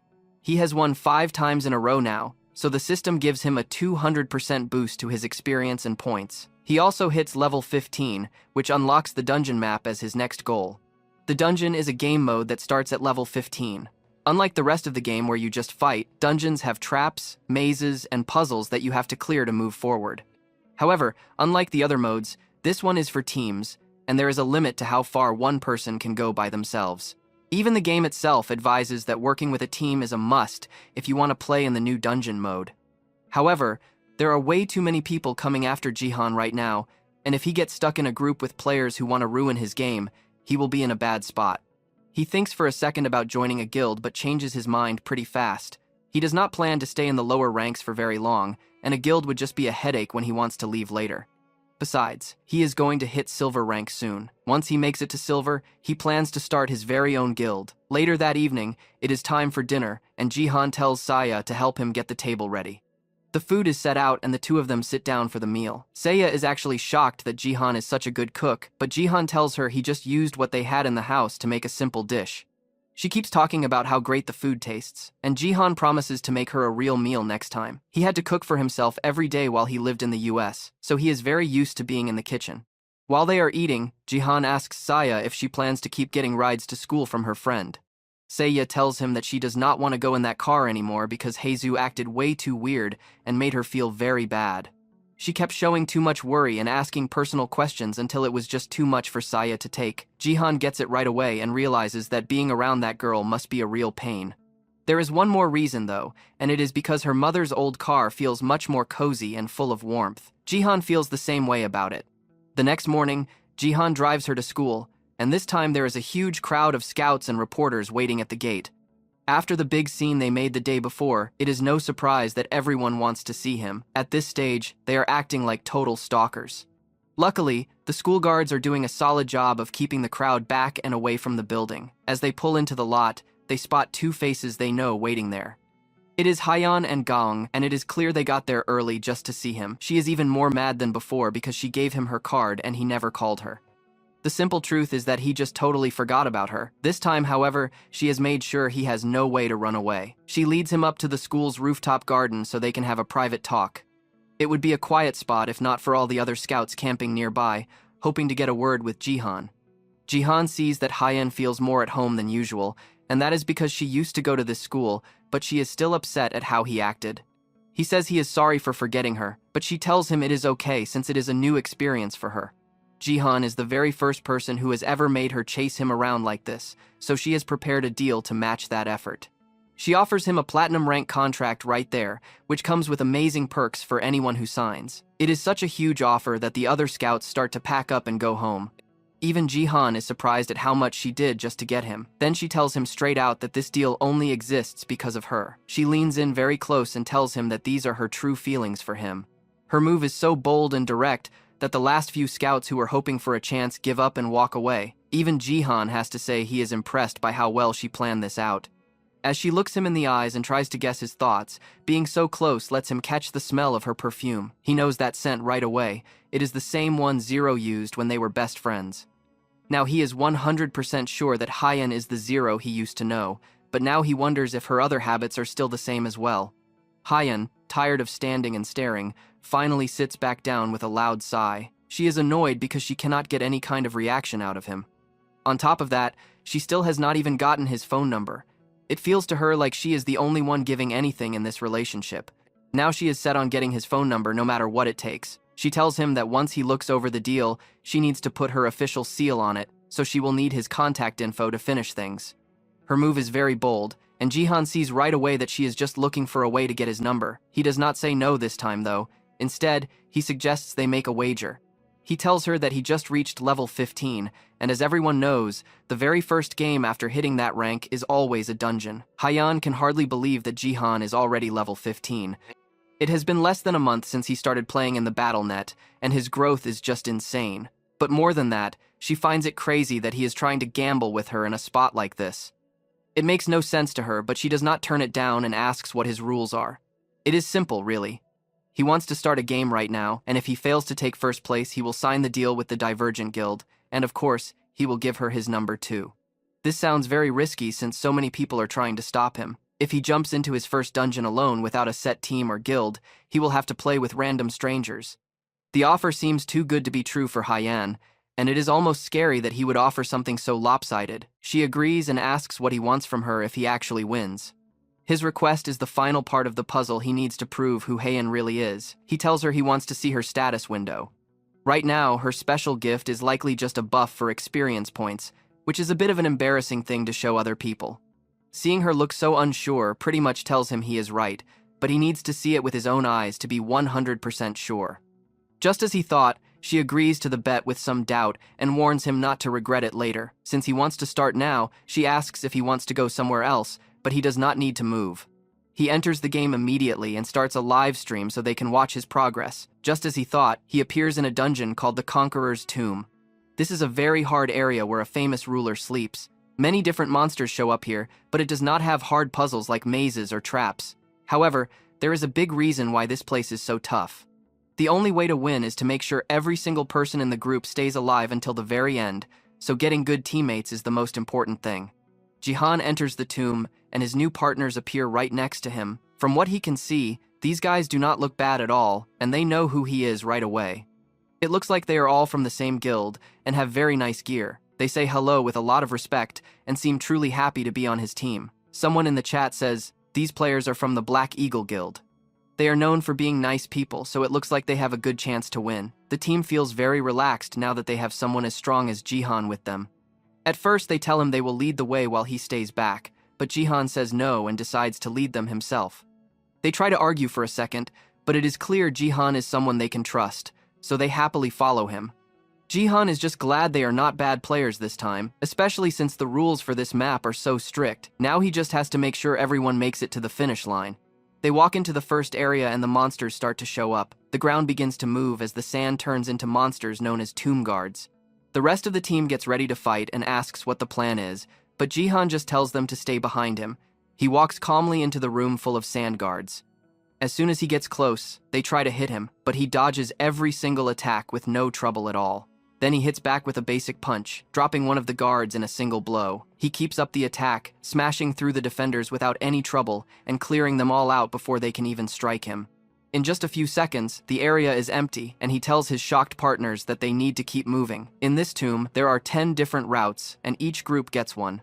Every path goes down to the 7th basement floor for the final part. Jihan's group is on the 8th route, and they are winning by a lot. They are already down to the 3rd floor, and the teammates have done nothing but walk quietly behind him the whole time. They had heard Jihan was powerful, but seeing it in person is a real reality check. He is breaking the tough heads of the guards like they are made of sand and making the path easy. He has not even pulled out a weapon yet, but he is showing power far beyond a normal bronze rank. As he keeps moving through the floors, he gets a tip from a name he knows and dislikes. It is Teada, who begs Jihan to check his messages for a huge donation. The weird way the man talks makes the viewers feel uneasy, and what he wants is very clear. He wants to get Jihan to move to Japan at any price. The fans start begging Jihan not to leave Korea since they cannot lose him right after losing the Sword King. Luckily, he has no plans to leave, and even kicks Teada out of his stream for the bad recruitment attempt. They finish the 3rd floor while the other groups are likely still stuck on the first one. One of the players hits a guard with his blade and finds it is as hard as metal. Still, Jihan is breaking them with just his hands. While the warrior checks the guard's strength, he gets a strange alert that makes him stop for a second. The rest of the group continues down, and the mage says sorry for making Jihan do all the work. He does not mind. At this point, he is just glad they are not acting like the bad players he had before. They reach the 4th floor, which looks like a long, straight hallway. As Jihan looks around, another player gets a message too, and stares at it in shock. Jihan can see from the holes in the walls and floor that the place is full of traps. Usually, this tomb has almost no traps, but it seems they are all in this one spot. Jihan is fine with the traps and asks if they can move a bit faster. He takes the lead again and tells them to watch his back as he goes through the area. As he walks ahead, the archer and the warrior pull out their weapons quietly. They are waiting for him to move so they can kill themselves at the first chance. The message they got was another move by the Sword King family to ruin Jihan's match by telling his partners to die on purpose, which would automatically end his game. The members of the Black Eagle Guild all got the same quest from the same Teada who was just kicked off the stream. At first, the recruiter wanted to avoid this, but now he is just using money to get what he wants. Now that the trap is set, the question is how Jihan will stop this loss when several people were paid to make him fail. Since they will not make it look obvious, the moment he starts moving, he should fail instantly. Teada is sure he will win this time. That is, unless a certain rich fan decides to step in and warn Jihan first. Jihan and the mage rush into the room full of traps. Right away, the traps fire, sending many arrows at them. The mage tries to get a spell ready to stop the arrows, but Jihan already has a plan. He turns on his special zone, and the arrows stop in the air. The mage turns to ask the others if they see what is happening, and that is when he sees the two of them pointing their weapons at themselves. The mage yells at them to stop what they are doing. That shout is just enough of a warning for Jihan to turn around and see their plan. In the tiny second, while the men are confused from being caught, he triggers his lightning steps. He moves so fast that he stops them from doing anything crazy and knocks the weapons right out of their hands. Then, he uses his force to pin them to the floor so they cannot move at all. The mage runs back from the trap room to see if Jihan and the others are okay. In their fear, the two men admit they were given a mission to kill themselves. If just one of them dies, the game ends for everyone. The mage tries to say sorry for what his guild friends did. Our hero is just glad he got there in time to block them, but he knows it is not over yet. He uses his force to move the mage's arm just as a light beam fires, barely stopping the mage from killing himself too. All the Black Eagle members got the same suicide quest. The mage screams in anger and asks Jihan how he knew about it since they did nothing to act guilty. The person who warned Jihan about the traitors was actually Golden Light. He paid a huge fee just to tell Jihan that his team had been bribed. Being a huge fan, Goldie was watching the stream and saw that the members were getting strange messages. That is when he saw the mission from Sword King Family 989 with a massive 1 billion prize. He had to tell Jihan, even though it cost 10 million just to send the message. Jihan thinks the whole thing is very weird. No matter how much the Sword King family hates him, spending 1 billion on one game is crazy. Even if their lives were on the line, it is not worth that much. He realizes whoever sent the mission must be from a top guild or someone with special power. Spending that much just to see a status screen is wild. Everyone in the chat realizes it must be Tita, as he is the only one who would spend that much money on a dirty trick. Because of this, Jihan changes his deal. Now, he will only show his stats once he hits 1 million followers instead of 200,000. However, his promise to always take first place remains. As he says this, he grabs the warrior's blade and pulls a special rope from his bag. It is actually a good thing this happened, because Jihan was worried he would hit the follower goal too fast. Now he has more money and more fame. Using the low-rank rope, he deals with the traitors he was stuck with. He ties them up like animals and pulls them through the dungeon behind him so he does not have to watch them. Finally, they reach the 6th floor before the main room. This place has more guards than anywhere else. Jihan looks into the dark as hundreds of eyes stare back, telling him to leave. Before they got here, Jihan kept dragging the men and used his force to keep their mouths shut so they stayed quiet. One player claimed Jihan would make an enemy of their guild, but the Black Eagle Guild probably wants nothing to do with trolls. To make sure they do not fight back, Jihan hits their pressure points with his finger, making their bodies go weak. That is a move only a high-level martial artist, a top-tier warrior class, is able to pull off. At this pace, they are just going to be dragged around without a choice, and they cannot do a thing to stop it. The warrior thinks about how Jihan is very protective of his niece, but before he can open his mouth, force shuts it tight to stop him from saying something dumb. As he pulls them across the floor, he makes sure they stay alive by using passive healing so the rough ride doesn't kill them. Finally, they reach the 6th floor where many monsters wait in the dark. They are the same clay guards from before, but there are way more of them now. Jihan is ready and blocks a blade aimed at his team. To make sure he can fight without worry, he picks up the tied-up group and tosses them into the middle of the room. With no more distractions, he starts cutting down the clay guards. However, unlike last time, the guards get back up after being sliced, and thousands more come out of the shadows. Their eyes are glowing, which means they are in a crazy berserker state. Right then, a new linked quest pops up telling Jihan to kill every guard. It has been a bit since his last linked quest, which was during the defense game. To keep his team safe while he fights, he puts a shield over them. He hits it with his own sword to test it, and it is strong enough to handle anything the guards try. He even adds a layer of force to make a double shield. Now he can go all out. He starts with his special territory skill, stopping the guards before they even get close. No matter how much he uses this power, he is always amazed at how broken it is. Anyone who enters the zone is slowed down completely. Then, with just his bare hands, he can win. It is a shame Baron had such a great skill but only used it for mana. Now that the clay guards are trapped, it is time to finish this. With one huge move, he sends them all flying and clears the goal easily.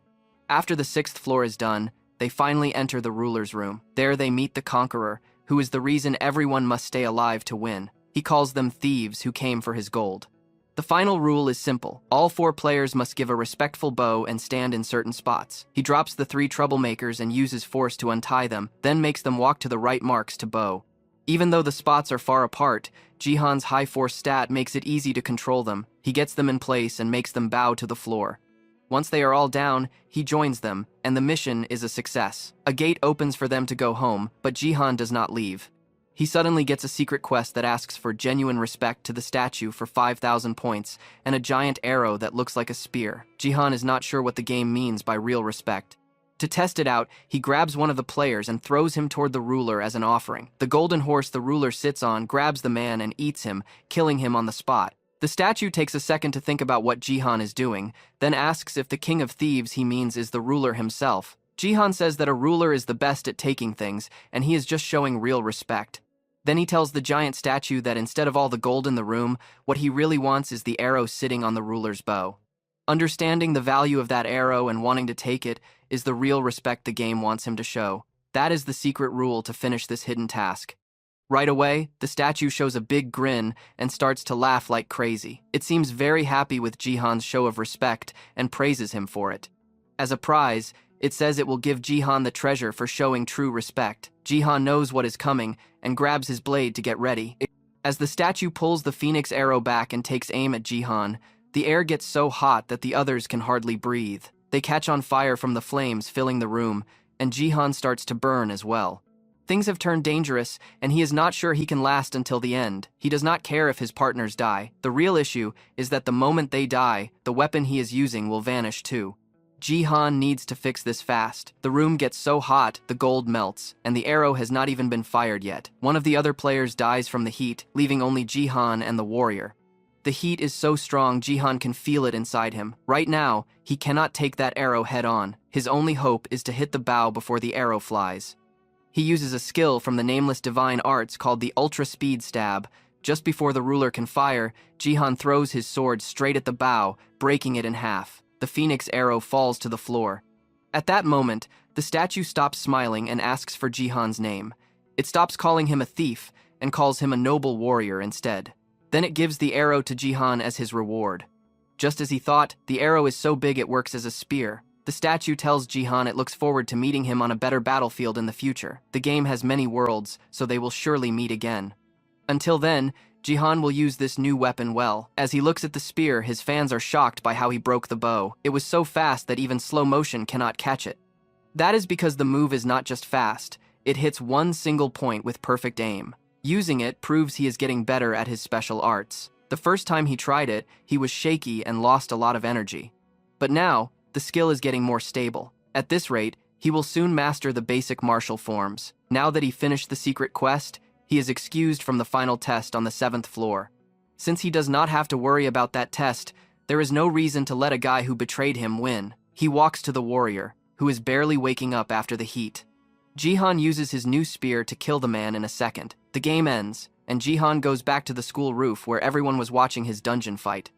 The spear is very impressive, and people think it is wild he got such a prize from a bronze map. He turns to Haiyan and Gong, who were watching the stream, and tells them he took first place again, just like he said he would. That means he won the wager, and as the prize, Haiyan has to show him her status screen. She flinches, and Jihan thinks she might try to break her word, but she is actually just scared of the massive spear he is holding. It has so much power that Gong almost pulls her own sword as a reflex. After he hides the spear, she shows him her stats like she promised, though she is very ashamed of it. Seeing it for himself proves his theory was right. She has the fostering gift, which lets her grow and help other players. Gaeong watches with worry as Heian looks like she wants to die from the shame.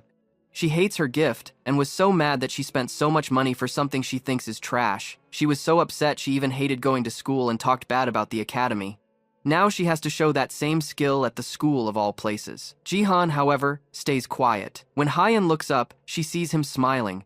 She thinks he is making fun of her, but he says he is just happy. Then he pulls out his phone and asks for her number. Haiyan reminds him that she lost the bet, but he says he just wants to talk to her. She tells him it was on the card she gave him, but he admits he lost that too. To her, it feels like he has no interest in her, but then he suddenly asks for her number. Haiyan feels like he is teasing her. Her pride is hurt, but she gives him the number anyway, even putting a heart next to her name in his phone. She walks away acting cool, turning back to see if he is shocked by the heart. Instead, Jihan just laughs and says he will call her. That is too much for her ego, and she almost yells at him before stopping herself. In another part of the school, Saya watches her uncle's game with her friends, and they are all amazed by his strength. She does not seem as happy as the others, though. She almost looks mad until a friend calls her name. The girl asks Haezu if she sees how much Jihan has changed in a month. The last time Haezu saw him, Jihan was just a lazy man with no job. Now he is an amazing hero who has girls in class cheering for him. Saya cries happy tears because her uncle is now someone people respect. Haezu reminds Saya that her 18th birthday is near, which is the day she becomes a player. Everyone gets to see their status window once they turn 18. The other students are excited too, as they have trained hard for this moment. The gift room is the main reason the school exists, and everyone wants a good power. The students guess that Saya will get an S-rank gift. After all, her dad has an SSS rank, her mom was an SS rank saint, and her uncle is likely an S rank too. With all those strong people in her family, they think she must be powerful. Even though studies show family talent does not guarantee a gift, she still hopes for the best. Her birthday is just a week away, and she is very nervous. Haezu tries to calm her down and tells her to look forward to her special day. Meanwhile, in a training hall in Japan, many people lie beaten on the floor behind the Sword King as proof of his strength. The crowds can only wonder if the Sword King was always this strong. This practice session proves he has gained even more power and all his stats are higher than they were before. Now that he has reached this level, everyone in the Neo Self-Defense Force is waiting for the day Rui starts the battle between Korea and Japan. At the Divergent Guild, Haeyeon is having a very loud fight with someone on her phone. She is talking to her father, who wants her to date someone she really does not like. They keep arguing as he tries to push her to get married quickly. Eventually, she gets so mad that she just hangs up on him. Gaong enters the room to see what is happening, and Haeyeon does not hide the fact that she is angry. She left her house and her old life because her father kept trying to make her marry men who were way too old or just gross.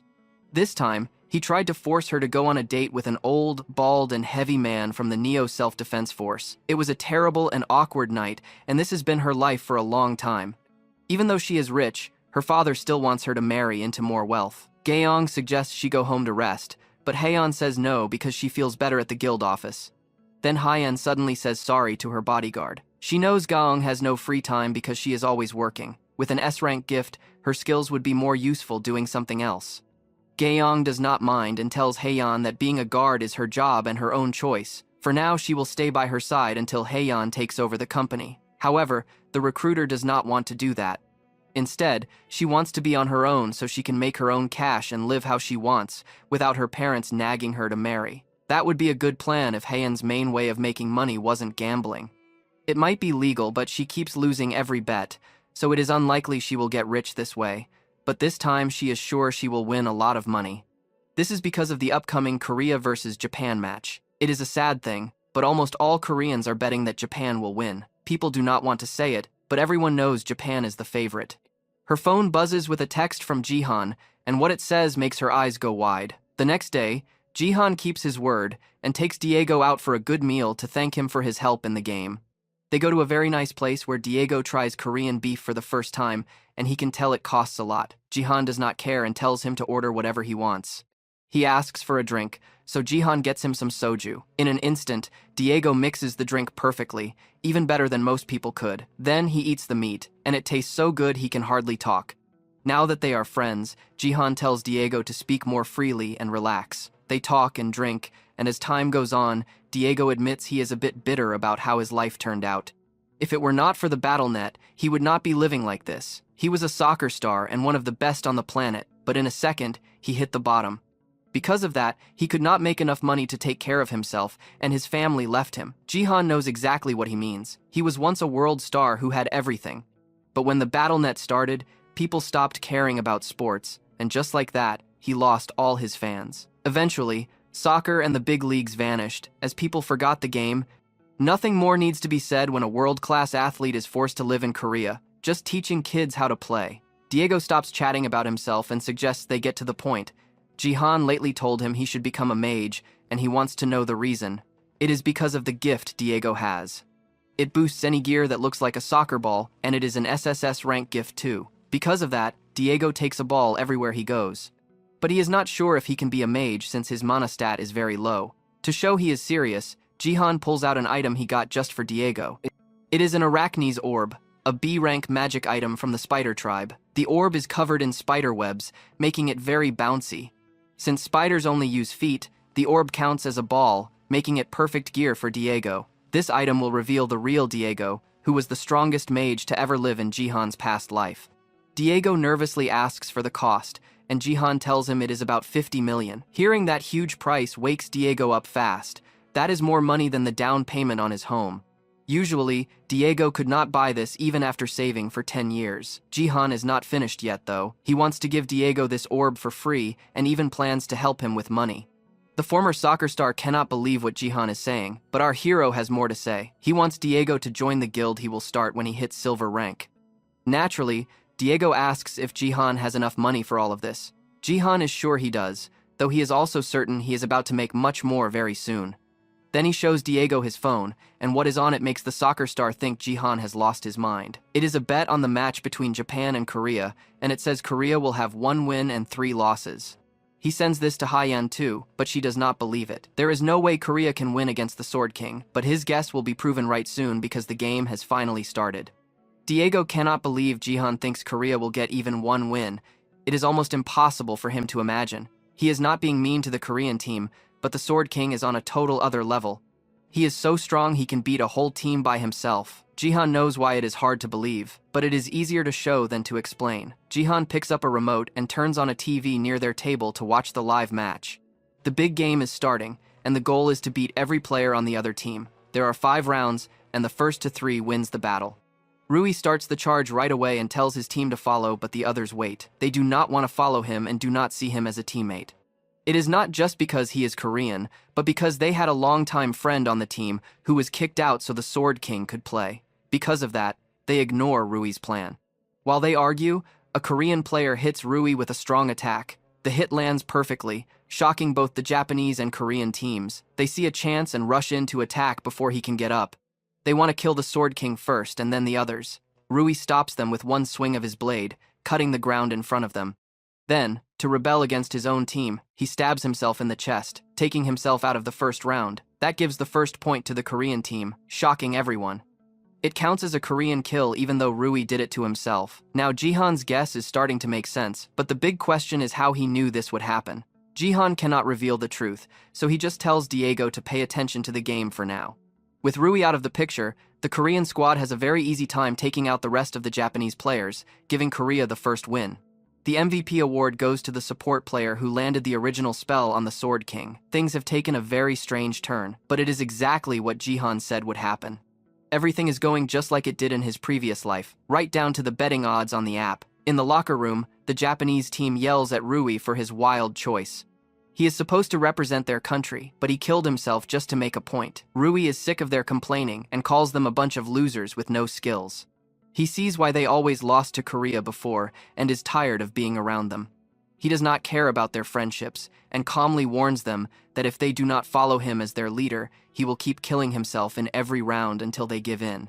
With no other choice, they have to accept Rui as their boss if they want any chance to win. The second round begins, and the Korean team is just as confused as before. They do not get why Rui died on purpose last time. They wonder if he is a spy, but they quickly see that is not true. The Rui on the field now is ready to fight, and he has a much scarier vibe. The Korean team stays on guard, but in a flash, Rui lands a hit so strong it takes out 3 people at once. The raw power shocks the crowd as they see the huge gap in strength. He follows up with another strike, instantly killing the last survivor. The Korean fans are terrified while the Japanese fans scream Rui's name in joy. The Sword King beat the entire team with only 2 moves, making the score even. As expected, with the Sword King trying now, Japan easily wins the 3rd round, and the 4th is the same. The Korean team can barely fight back against Rui's massive power, and it becomes a total blowout. By the 4th round, they try to fight harder and give it everything they have, but it does not matter. Even with his hands tied, he uses a strange power to move his blade and break his chains, beating them one by one. Only the archer and the mage are left, but they cannot hold their ground. While they are focused on Rui, the rest of the Japanese team takes out the archer with a sneaky hit. The other Japanese members are still there after all, and can still fight a little bit. With only the mage left, Rui goes to finish her himself. He uses a new skill called sword flight to reach her. They talk for a second, and the mage tries to mock Rui for leaving Korea just to show off in Japan. Rui does not let her words bother him, and tells her she would last longer if she could fight as well as she talks. The mage tries to use a power boost to go down swinging, but before she can finish, the Sword King uses a new move. He drops a giant sword of light on her head, leaving nothing but a huge hole in the arena. The game is over, and Japan wins by a mile. It is a hard loss for Korea, but they want to come back stronger. Diego is just stunned that Jihan knew the score so perfectly.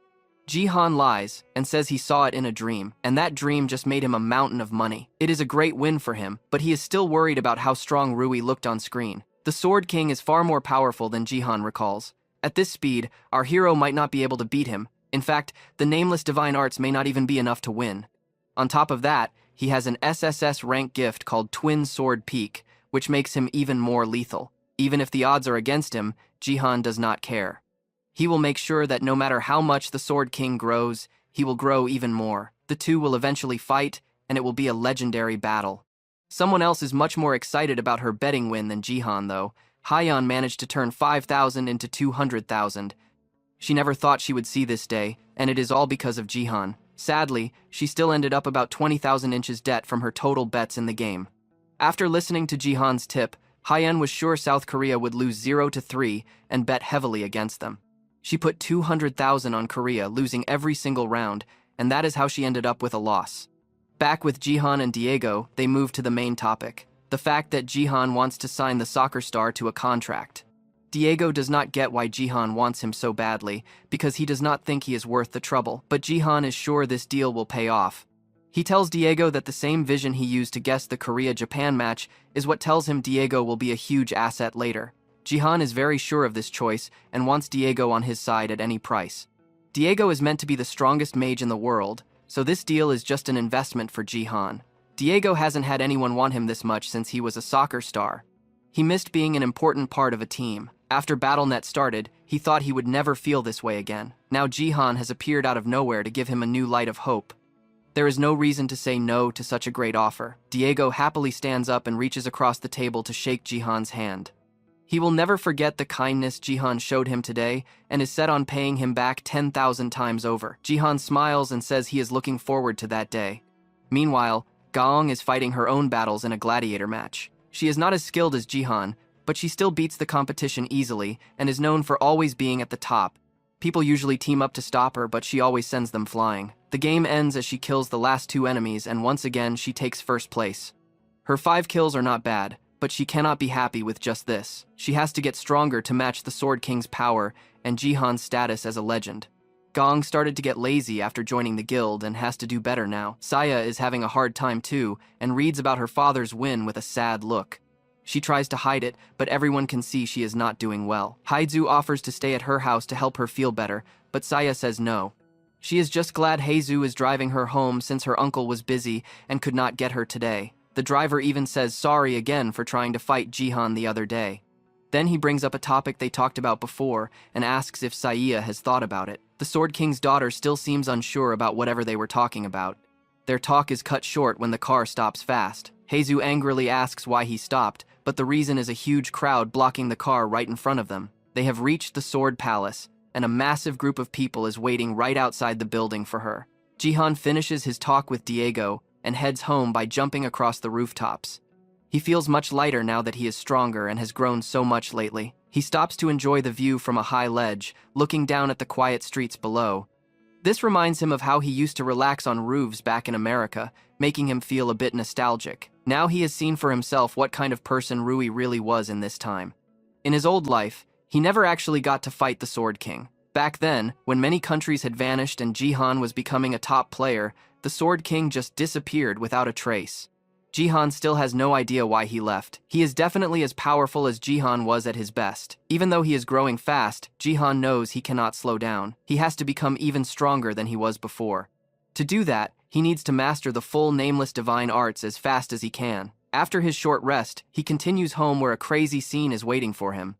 Haizu's driver tries to push the crowd away so Saya can get through, but there are just too many people. They are all reporters trying to get an interview with her.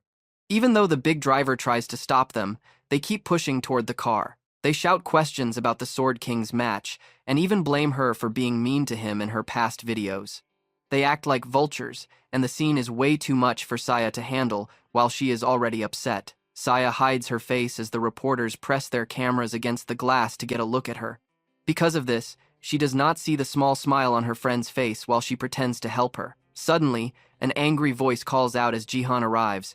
He uses his force to shove all the reporters back and make a path to the car. The reporters don't stop and blame Jihan for hitting innocent people just doing their jobs. They even say he doesn't care about what people think of him. Actually, he cares a lot. That is why he is acting so kindly despite being furious. The scary look on his face is enough to make them go quiet and look away. He warns them they should be happy he didn't do more. He reaches the car where Saya is still hiding her face and gently tells her it is time to go inside. As they leave, Jihan thanks the driver for trying to keep her safe. Then he says goodbye to the two in the car. Once they are out of range, Haezu starts laughing because she could barely hold it in during the chaos. The other reporters notice her. She is the daughter of the man who owns the biggest news company in South Korea. She smiles and thinks to herself that Saya's life is over. Meanwhile, Rui goes on TV again and tells the world he does not have a daughter. He says he left his past behind for Japan, and if he has a child, she means nothing to him now. This interview is what caused the huge mess, and Jihan is incredibly angry at how his former brother-in-law is treating his own kid. Even though he is mad, he is more worried about Saya. His niece was just starting to feel happy again, and this ruins all that work. Her face has gone dark again, and he feels terrible that things are this bad. Suddenly, Saya calls out to him and asks if he remembers his promise to do whatever she asked. The promise was made back when she agreed to help him track down the Shadow Queen. She believes it is time for him to keep his word because, after a lot of searching, she thinks she has found her. Jihan's eyes go wide when Saya pulls out her phone and shows him a video that reveals the identity of the Shadow Queen. Suddenly, Jihan is starting a new match. The arena is packed with players, and the crowd is going wild, totally unaware of what Jihan is planning. To stir up even more tension, he aims to smash the spectator seats with his glowing gold spear. A dark elf lady in the stands, who Jihan thinks is the Shadow Queen, stares down at him. One day ago, Saya showed him a picture of the person she suspected. At first, Jihan was shocked by the claim and asked for her reasoning. She wasn't 100% sure but said the woman in the photo was the prime suspect. She explained that the two elf queens on the throne seemed too high and mighty to be lurking in the shadows. Saya pointed to the dark elf on the screen and said she was the closest thing to a shadow. Jihan looked at the dark-skinned elf and wondered why Saya would pick her. To back up her claims, she told him to look at the files she sent. She pointed out the unusual eyes. While some elves have black pupils, it is very suspicious for the entire eye to be black. Jihan noticed that too, so Saya explained further. The elf she suspects is always watching whoever is in first place, even before the match starts. She clarified that this woman has been tracking Jihan like a stalker, along with anyone else she thinks will win. Jihan finally saw her point. Lastly, she showed him an important video where the dark elf's shadow looked strange. Jihan tried to zoom in, and even though the quality was blurry, he saw a weird dark aura around her feet. He asked if she figured all this out alone, and Saya said she used her free time for it. Jihan worried she was overworking herself, but she told him she hadn't been doing much else. To thank her, Jihan asked about the wish he promised to grant. She was surprised, but eventually thought of something she wanted. In the present, Jihan slams his spear into the ground, creating a massive attack that gets him 10 kills and first place instantly. He looks up at the audience barrier and gets ready to break it. This barrier separates the ring from the seats and is as strong as a diamond rank support skill, stopping any powers from passing through. This is why Jihan can't confirm the elf's identity yet. He wants to punch a hole through the field to get a look at her. The crowd is nervous, but Jihan doesn't care. He holds the phoenix arrow spear he got from the dungeon. It is an A-grade item made from a phoenix feather, meant for a conqueror. It is strongest when thrown and returns like a frisbee, carrying the fire of the phoenix inside. Because it is so overpowered, it disappears after 5 uses. Jihan knows its strength, so instead of throwing it, he takes a stance to leap and stab the barrier. Determined to see the Shadow Queen's face, he uses his 3 talents skill and strikes the barrier with enough force to tear it open. The impact seemed strong, but the barrier remained intact. No one in the audience even flinched, so people assumed it wouldn't work. What they didn't expect was Jihan's sheer will to get what he wants. He repeatedly strikes the barrier at the same spot with different sets of skills. With the final skill, Path of the Immortal Sage, he makes an impact so huge that the barrier finally breaks and thus forms a hole. While the people expressed their disbelief that Jihan succeeded, he wasted not a single second to activate his Wanderer's eyes to peek at the face of the Shadow Queen before it regenerates. When his eyes meet hers, instead of her identity being revealed, Jihan finds himself in an abyss, with a lurking voice questioning his identity instead. He looks around the pitch-black area in panic when suddenly a set of gigantic green eyes illuminate right behind him, leaving him in a state of shock in this unknown domain. Back at his suite, Jihan flops onto his bed, exhausted and agitated by the encounter he just had with the Shadow Queen. Even he got terrified after going through such an experience as a B-ranker. However, he is glad to have seen this as a regressed human, which enables him to make useful changes for himself. He gets up on the bed and opens his achievement store, which he has now upgraded to level 5 with the rewards he has collected so far. A new feature called Constellation Slot Edition was added to the store after it got leveled up. He can now use various constellations, but not yet. Earth is still in the tutorial mode of the game, so purchasing Constellation Slot Edition won't show till the real thing begins. Jihan swipes it away because it's a headache for another time, and instead purchases Title Slot Edition Level 1, which also increases his level to 22. He opens the status window to find that he needs only 3 more levels to reach the silver status. Still having in possession martial force power and a title, he is basically a silver rank as is. The reason he went for a second title slot was to prepare for the martial god successor he is soon to get. The moment his martial power hits 30, Jihan will earn the nameless divine arts. The process will link him to the martial god, making him his successor. He already owned this title in his previous life, so he aims to obtain it again. All of this is in preparation for his inevitable battle with a certain individual who is presumably stronger than him. Later, Jihan and Sia go out on a search for an apartment. The realtor shows them a penthouse suite at the very center of Gangnam, one suited for public transit and surrounded by renowned schools in the vicinity, looking over the Han River, uninterrupted. The realtor adds that it is 200 meters, thinking it would be enough for Jihan and SIA to live in, but Sia gets uncomfortable living in such a tight space with her uncle. Jihan notices her reaction and immediately figures out that going from the Sword Palace penthouse to just another regular penthouse is something she can't comprehend. Jihan stares out the window at the beautiful sunset and reflects on Sia's wish to move. He realizes that she only wanted to leave the Sword Palace as soon as possible because it reminded her of Yoon Soo-jin, her father, making her feel suffocated. Meanwhile, the realtor keeps trying to sell the apartment to Sia. He rambles on about the rooms being perfect for the price, while she continues to listen with a worried look. Jihan spots her tensed emotions and steps in. He tells the realtor that they need more space because Saya is about to become a player as well, so this current apartment isn't big enough for a connector. The realtor takes his request in consideration and moves to look for a suitable option. The realtor gently addresses C while buttering up Jihan, painting him as a reliable uncle she can count on. Jihan appreciates the compliment, but humbly plays it down. Turns out the realtor is a big fan of Jihan, for which the duo thank him. However, it turns out that the realtor is more thankful to Jihan because he used to work at the Sword Palace. After Yoon Soo-jin quit, he was worried where Sia would end up. He's relieved to see that she is getting the support and care from her uncle in such difficult times. These kind words and well wishes for her future as a player from the realtor moves Saya to tears. Unknowingly, though, the realtor puts pressure on Saya when he mentions his expectations of her getting a good gift. Jihan knows that the media is obsessed with Saya after the match between Japan and Korea because they are desperate to see what gift she gets. In his past life, Saya was stuck with an F-grade gift, which turned all that public hope into pure poison. People took out their anger over her father's betrayal on her. Jihan is determined to stop that from happening again by keeping the annoying paparazzi far away from her.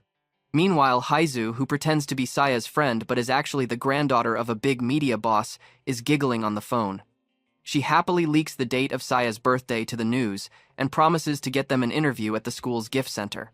As she hangs up, a guy on her sofa calls her a perfect fit for her shady media family. She tells him to get out, but the man isn't leaving until he gets what he wants from Saya. He asks Haizu why she hates the girl so much. She arrogantly says Saya is only famous because of BattleNet and wouldn't be on her level otherwise. When he asks why she wants the interview so bad, she claims it's for her family's business. She is ready to crush Saya with pressure if her gift turns out to be trash. The guy stands up, calling her a demon. Without caring about her own behavior, she moves on to the plan for Jihan. The guy has to fight Jihan and pull him away from Saya so Haizu can get her interview. He walks up to her desk, insulting her more, but promises that Jihan is just an insect to him. He reminds her of a deal they made, which finally gets through to her. She calls him a cheap villain but tells him he can do whatever he wants to Saya. This gets him excited, and red lightning starts to glow around him as he cracks his neck.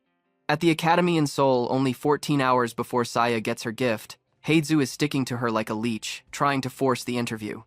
Saya is clearly annoyed by the constant begging and leaves to go to the restroom. As soon as she is gone, Haeju's face changes instantly, and she curses Saya out for saying no. She knows the paparazzi are already waiting to ambush Saya outside the gift room. It will be great for her company to get a story right after she awakens, especially if she ends up with an F-rank gift. In the restroom, Saya admits she was holding back her reaction to Haeju. It turns out she already knows what the fox really thinks of her. Some other girls in class had teased Haeju for acting like Saya's best friend. They encouraged her to use Saya until there was nothing left, and then leave her alone, especially now that her father is gone. Those girls were cruel. But Haeju was even worse. As a media kid, she planned to film Saya's whole downfall. She wished for Saya to get an F-rank gift just so she could show her misery to the world. In a stall behind them, Saya sat and cried after hearing that she was surrounded by snakes. She realized Haeju is a monster, but now she is truly terrified of actually getting that F-rank gift. In the awakening chamber, Saya stands in the middle of the room, praying for anything but a bottom-rank power. The pillar starts to glow with a bright red light that fills the whole room. Saya stares into the blinding flash, shocked by what she sees. Near the building, 5 hours before she awakens, Jihan checks the time. He is waiting impatiently when security comes to lead him through the hall. Jihan asks if Saya is okay, and the guards promise she is being protected well. Jihan reminds them to keep everyone away, especially the press. The security team has already cleared the area, keeping even the school staff and the government out of the way. The day before, Jihan discussed the issues with the Sword Palace donations with manager Park. During their call, the manager confirmed exactly when Saya would awaken as a player. He mentioned that since the situation is so messy right now, someone might try to sneak into the awakening room. Jihan was happy to hear that the government understood the danger and was willing to keep Saya safe. He felt grateful for the extra help. In the present, security leads Jihan to the entrance of the gift room and tells him he can wait in one of the chairs inside. Jihan thanks the guards and plans to meet back up with them after noon.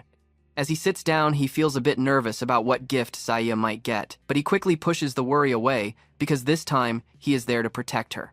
He stays positive and holds a lucky pendant he bought for her as a gift. As the sun sets, Saya is only 5 minutes away from her awakening. Suddenly, Haeju walks into the area with a cameraman. She greets Jihan with a fake smile, trying to act friendly. Jihan immediately gets suspicious of the cameraman. When he asks how she got into a restricted area, she brags about her powerful media connections. Jihan isn't interested in her games and calls her out for sneaking in, but she lies and says she has official school business. Haeju reveals she wants to interview Saya, but Jihan flatly says no because he is taking her straight home. The cameraman starts shaking when Jihan warns them to leave, but Haeju stubbornly keeps pushing for the story. Jihan makes it clear he will fight back if she tries anything. She then puts on a terrible acting performance and tells Jihan she can't fight him herself, but she can write a headline about how a level 27 Jihan was beaten by a level 50 attacker while trying to protect his niece. It turns out the level 50 guy is the same one she plotted with earlier, and he lunges at Jihan with a glowing fist. Meanwhile, inside the room, the moment for Saya's awakening arrives. She falls to her knees as her worst nightmare comes true. She received an F-rank gift called Late Bloomer. Her eyes fill with tears as she loses all hope. Outside the room, Jihan takes a direct hit to the back of his head. However, instead of passing out, the veins in his neck pop out. His eyes glow with pure rage as he looks at the man who hit him. The sneak attack failed to knock him out because the attacker spoke about Saya in a gross way, which made Jihan incredibly angry. The attacker is surprised that Jihan is still standing after such a big hit. As soon as the man finishes his sentence, Jihan attacks him head-on. He notices the man has stone skin, which makes him very tough. The attacker tries to act confident to shake Jihan's nerves. Haeju watches the fight with a smile, thinking her guy is winning because he keeps punching while Jihan stays quiet. But when the attacker swings wide, Jihan takes the hit and counters with a massive uppercut to the jaw that sends the man flying before he can say another insult. While the guy is in mid-air, Jihan uses a magic hand to grab him by the hair, leaving him and Haeju terrified. Jihan decides to leave a permanent mark on the bully so he never acts tough again. He uses the magic hand to slam the attacker down right at Haeju's feet. She screams in horror at the bloody mess of a person lying in front of her. Inside the room, Saya is still on the floor trying to stop crying. She knows she can't handle this alone and needs Jihan. She walks toward the door, worried about how she will survive even in the lowest ranks with an F-rank gift.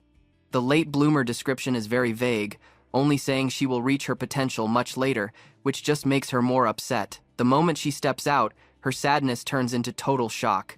She sees Jihan standing there, still holding a clump of the attacker's hair while the man lies on the ground shaking in pain. Saya asks Jihan what happened, so he just says the attacker got what he deserved. Suddenly, Haezu screams at Jihan for ruining the guy's looks and tries to scare our hero by mentioning her powerful grandfather. But Jihan just stuffs her mouth with the attacker's hair because he is not afraid of the press. Jihan knows this woman is crazy enough to twist the truth and spread fake stories. Her face looks even more evil as she plots to ruin Jihan and Saya's name. Since people rarely care about the truth, she thinks everyone will hate them. The Sword King already started the fire of hate, so it will be easy. Jihan just wishes her luck because he is fine with leaving the country if the fake news gets too bad. He lights his hand on fire, but Haezu's ego is still too big. She tells him he only matters because of BattleNet and her father. Jihan realizes she is too stubborn to know when to quit.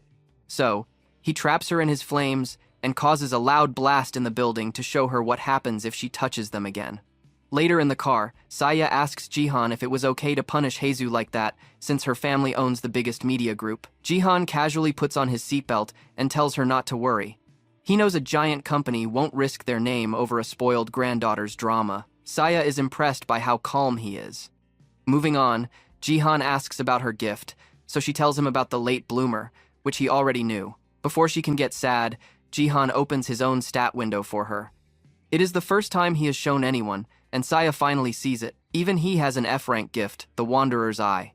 She wonders how he is so strong, so he points to his unique stats, force and martial power. He reaches into his pocket while explaining that unique stats unlock through secret goals. Jihan tells her the rank of a gift doesn't matter if she gets those special skills. As Saya tries to understand, he pulls out a golden monocle with a wing on it, a tool to help her find her path to glory. Before he went back in time, the world's number 2 player was a girl with the late bloomer gift. Jihan felt terrible about Saya's death in the past because the gift that made her give up actually had so much power. In the present, the monocle shows that her gift can level up if she plays more games. Right now, at F rank, it makes her stats grow 100% faster than normal. Saya is stunned by the potential, and Jihan is happy the item worked. It is the Hermes Monocle, an A-rank tool from Olympus that shows the truth of a gift but only works once. Jihan got it by fixing a broken C-rank item with his restoration skill as a birthday surprise for her. Jihan tells Saya she can train twice as fast as anyone else once she levels up her rank. Moved, Saya asks if he really thinks the gift is great, and he says yes. He adds that she can reach those rare effects even faster now. Jihan proudly says she could be a top player, and Saya starts to cry because the gift she thought would ruin her life has given her hope. Jihan feels for her, knowing how much she needed this. Her father left her and the public was gossiping, making her desperate to be her own person. He uses his power to float a tissue to her so she can dry her eyes, thinking about how long she held her fear in. He tells her to let it all out, but Saya quickly wipes her nose and moves on. With her mind clear, she jokes that Jihan must be from the future with how much he knows. Jihan just calls it luck. Once the weight is off her shoulders, Saya mentions she is hungry, so Jihan gets up to make dinner. She is surprised to see him cooking at this hour, but he reminds her of his promise to make something tasty for her birthday. She gives a tender smile as she waits for the hearty meal. Meanwhile, at Haezu's place, the vibe is the total opposite. She furiously curses Jihan for ripping the hair from her scalp, even her eyebrows. She worries about showing her face to her parents when a servant enters. She yells at him for not knocking while hiding her bald head. He apologizes, hands over the CCTV footage she wanted, and leaves while muttering about her being rude. She plays the video and finds Saya's upset face over her gift, giving her the perfect material for a nasty story. With her cunning, she figures out Saya got an F-rank gift. But as she celebrates Saya's downfall in a crazy way, Haezu is about to be totally blindsided by karma. Her story stops here for now, and we switch to Sparkly, who has been ignored for a while. He sits in his room, spending empty days alone after being rejected. Fans tell him to just confess, but they aren't sure if it's Jihan in the background.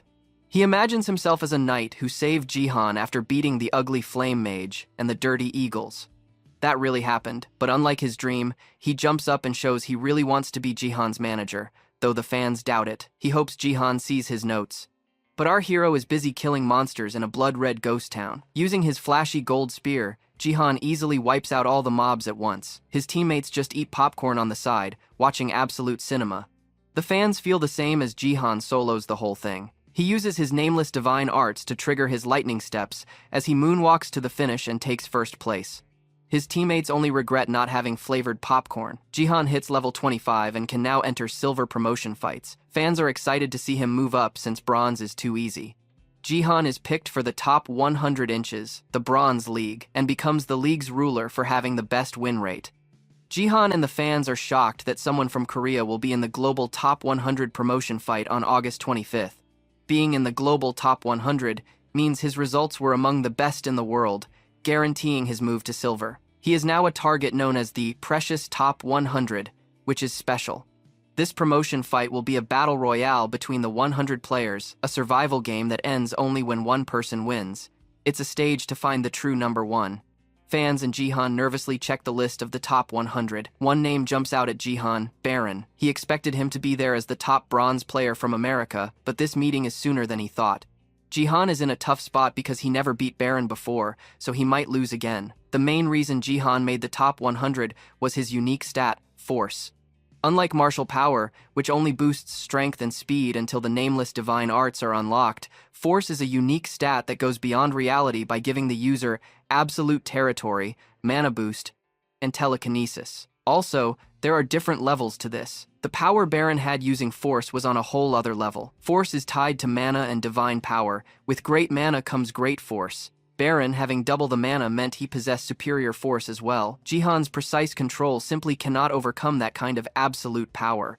Baron reached the top using his strength alone, with no luck involved. Jihan trains his body as he remembers Baron's diamond rank mana from the future. Even as a bronze player, he knows fighting him now would be suicide. He must unlock the nameless divine arts. Sitting in his room, he stares at Baron's face, unable to believe this is the same racist American he knew before. Baron looks much younger than the mature guild master he remembers, and Jihan wonders what changed him so much. Suddenly, he gets a call from Hyan. He thought she might thank him for his help, but she makes a surprising request about picking someone that leaves him dumbfounded. Over at the Divergent Guild, Gong arrives to escort Hyan to a meeting. Hyan asks for 5 more minutes, struggling with the photos she requested from Jihan. Gong judges her, but Hyan just asks her to be nicer. When Gong asks what Jihan said, Hyan nervously mentions him joining the global top 100. She is worried because Jihan told her to bet on him winning the whole thing. Both ladies admire his confidence, but Gong wonders how he will stop Baron's constant attacks. Hyan agrees and decides to ignore Jihan's advice, placing her bet on Baron to stay safe. She tries to convince herself she is right, even though Jihan was perfectly correct about the Japan versus Korea match. Gong wants to disagree but stays silent. Hyan then asks how Gong is doing with her own scores lately. Gong tightens her injured fist, looking like she has something to regret. Meanwhile, Jihan takes a deep breath as he checks his stats. All conditions are finally met. He raises his martial power to 30, and his Wanderer's Eye starts to react. He opens his eyes and finds himself floating in a void before the wandering martial god. In the darkness, a familiar feeling surrounds him as the god acknowledges Jihan as his successor. Covered in mist, Jihan thinks back to how this god helped him in his past life. He receives the nameless divine arts skill. Usually, constellations demand a lot from players, but Jihan doesn't have to sacrifice a thing. The god gives him the 3 talents, martial devotion, and flashing sky thundersteps. However, as soon as Jihan thinks about reaching 30 martial power, the god frowns. A sudden shock cuts the connection. The martial god is suspicious because Jihan's 3 dantians are already open. It is a total shock to Jihan that a divine being finds his body suspicious. The succession is cancelled, and the god pulls his power back. Jihan's left eye suddenly glows and explodes, throwing him back to reality. He holds his head in pain, confused by the abrupt ending. Shaking, he opens his status window to find a total disaster. Despite being ranked 7th and heading to the global top 100, he is now without a gift, the most vital part of his journey. Later, Saya greets Jihan happily as he picks her up from school. She tells him how refreshing it feels to be done. Like most students, she is dropping out of the academy now that she has her gift. On the internet, people say that if you get a C-grade gift or higher, it is better to leave school and join a guild for real training. Saya knows that training with our hero is better than any school, so the academy is just filler to her. He pushes her to the limit even if she wants to quit, so Jihan isn't too worried about her future. He is more worried about himself. With the top 100 battle tomorrow, he is missing the Wanderer's Eye and has an incomplete nameless divine art. It is an S-rank skill passed down in pieces. Out of all the fragments, he only has the 3 talents, Martial Devotion, and Flashing Sky Thundersteps. If Jihan can adapt to the 3 secrets, or find the true name of the Nameless, he can fully awaken it. What bothers him is that his current version is only S-rank instead of SSS. Plus, the skills it gives are ones he already knows. Saya sees his bad mood and thinks he is just nervous about the fight. To avoid venting about his messy future, he just agrees with her. Even though she is oblivious, Saya believes Jihan will win because he always finds a way. She jokes about how he always brings home first place, making her want to start gambling on him. Jihan stops her right there, and her dreams of betting fall apart. She gives him the side-eye because he streams his games, but won't let her join the fun. Jihan smiles and reminds her she is a minor, so she gets annoyed and drops it. However, before he can praise her for being understanding, his left eye glows brightly for a second before going back to normal. That leaves Jihan totally confused about what just happened. Later that night, Jihan sits in a park alone, trying to fix the issue with his eye. He wants to end this strange feeling by using force to find the source and remove it. Luckily it works, but it hurts, feeling like something short-circuited inside. As he fixes his eye, he gets a notice that the trace of the wandering martial god is gone, and he is now free from the constellation's control. Confused, he stands up and wonders what being free actually means. It turns out he can now be sponsored by a different constellation, which was impossible before. He realizes the martial god was actually holding him back this whole time. Since the system never lies, he flops to the ground with an annoyed smile. The god he thought was selfless was actually acting like a parasite. This makes the martial god even more wary of Jihan as he leaves for good. Jihan wonders what is wrong with this moody god running away from a bronze player. He is annoyed that even in his second life, there are mysteries he hasn't solved. Still, Jihan is now without any of the martial god's powers. While he looks for a new constellation, he finds a chance to finish an epic quest. He has to provoke the Shadow Queen sitting in the arena. Doing this will get him 50,000 points and the interest of her constellation. He walks through the park, still unsure about the match tomorrow, even if the Shadow Queen sponsors him. The moment he thinks about filling the hole the martial god left, he remembers something he had. The day of the battle comes, and the arena shakes with cheers and fireworks. The Bronze Top 100 promotion starts, and fans hope everyone bets on the Korean players. The game goes on until only one person is left to prove they are the best. Jihan, in casual clothes and holding his royal spear, is surrounded by other players. The fans count down from 3, and the fight starts. Jihan opens his eyes and dares all the extras to attack at once so he can finish them quickly. Angered, they all lunge at him and are swiftly taken out. The fans are hyped because Jihan is famous, even overseas.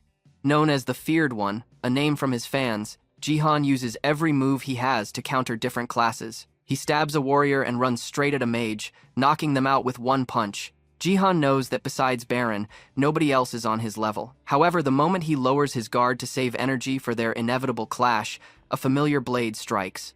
Jihan barely blocks it in time and is baffled to see Gong. He didn't expect another Korean player to make the global top 100 alongside him.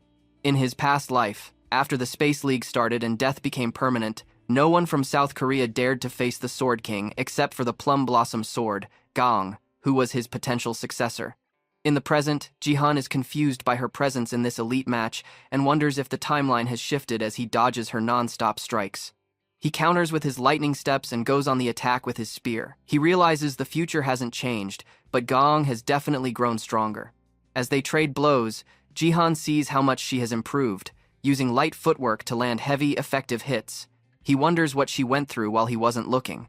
Back at the apartment, it was revealed that Gong had also reached the Bronze Top 100. Hyen was shocked that Gong was already level 25 and had placed first in every match where Jihan wasn't involved. However, Gong had to admit something difficult. She needed new gear because her sword was too heavy. She felt bad saying it since the sword was a gift from Hyen, but Hyen wasn't mad. Instead, she was upset Gong hadn't mentioned it sooner, knowing she could have gone even further. Hyen used her own money to get her better equipment, despite her gambling losses. She encouraged Gong to show everyone she belonged in the promotion round, even if it meant taking out Jihan. With that support, Gong promised to live up to Hyen's expectations. Unfortunately, during the fight, Gong realizes she cannot actually surpass Jihan. Jihan knows this too. As he hits her with his spear, he wonders why she is wasting her chance to survive by fighting him instead of farming points off the weaker players. Almost as if she can hear him, Gong admits she knows she will lose, but she won't go down without a fight. Her goal now is simply to keep up with him. Taking advantage of Jihan's brief hesitation, she raises her sword and summons a cherry blossom tree into the arena. As petals swirl around them, Jihan pauses, admiring her character. He respects that she wants to improve rather than caving to fear. He remembers how she died to the Sword King's blades in the past, but seeing her as a top 100 player now makes him curious about the new future. Looking at her beautiful stance, Jihan decides she is someone he wants on his team. Finally ready, Gong unleashed her secret move, the Plum Blossom Hurricane, charging Jihan with a flurry of strikes. However, Jihan has a specific counter for this. He pulls back his spear and uses the 3 Calamity Martial Devotion, Earth. With a blinding impact called the Thousand-Fold Rampage, he rips the Sakura tree in half.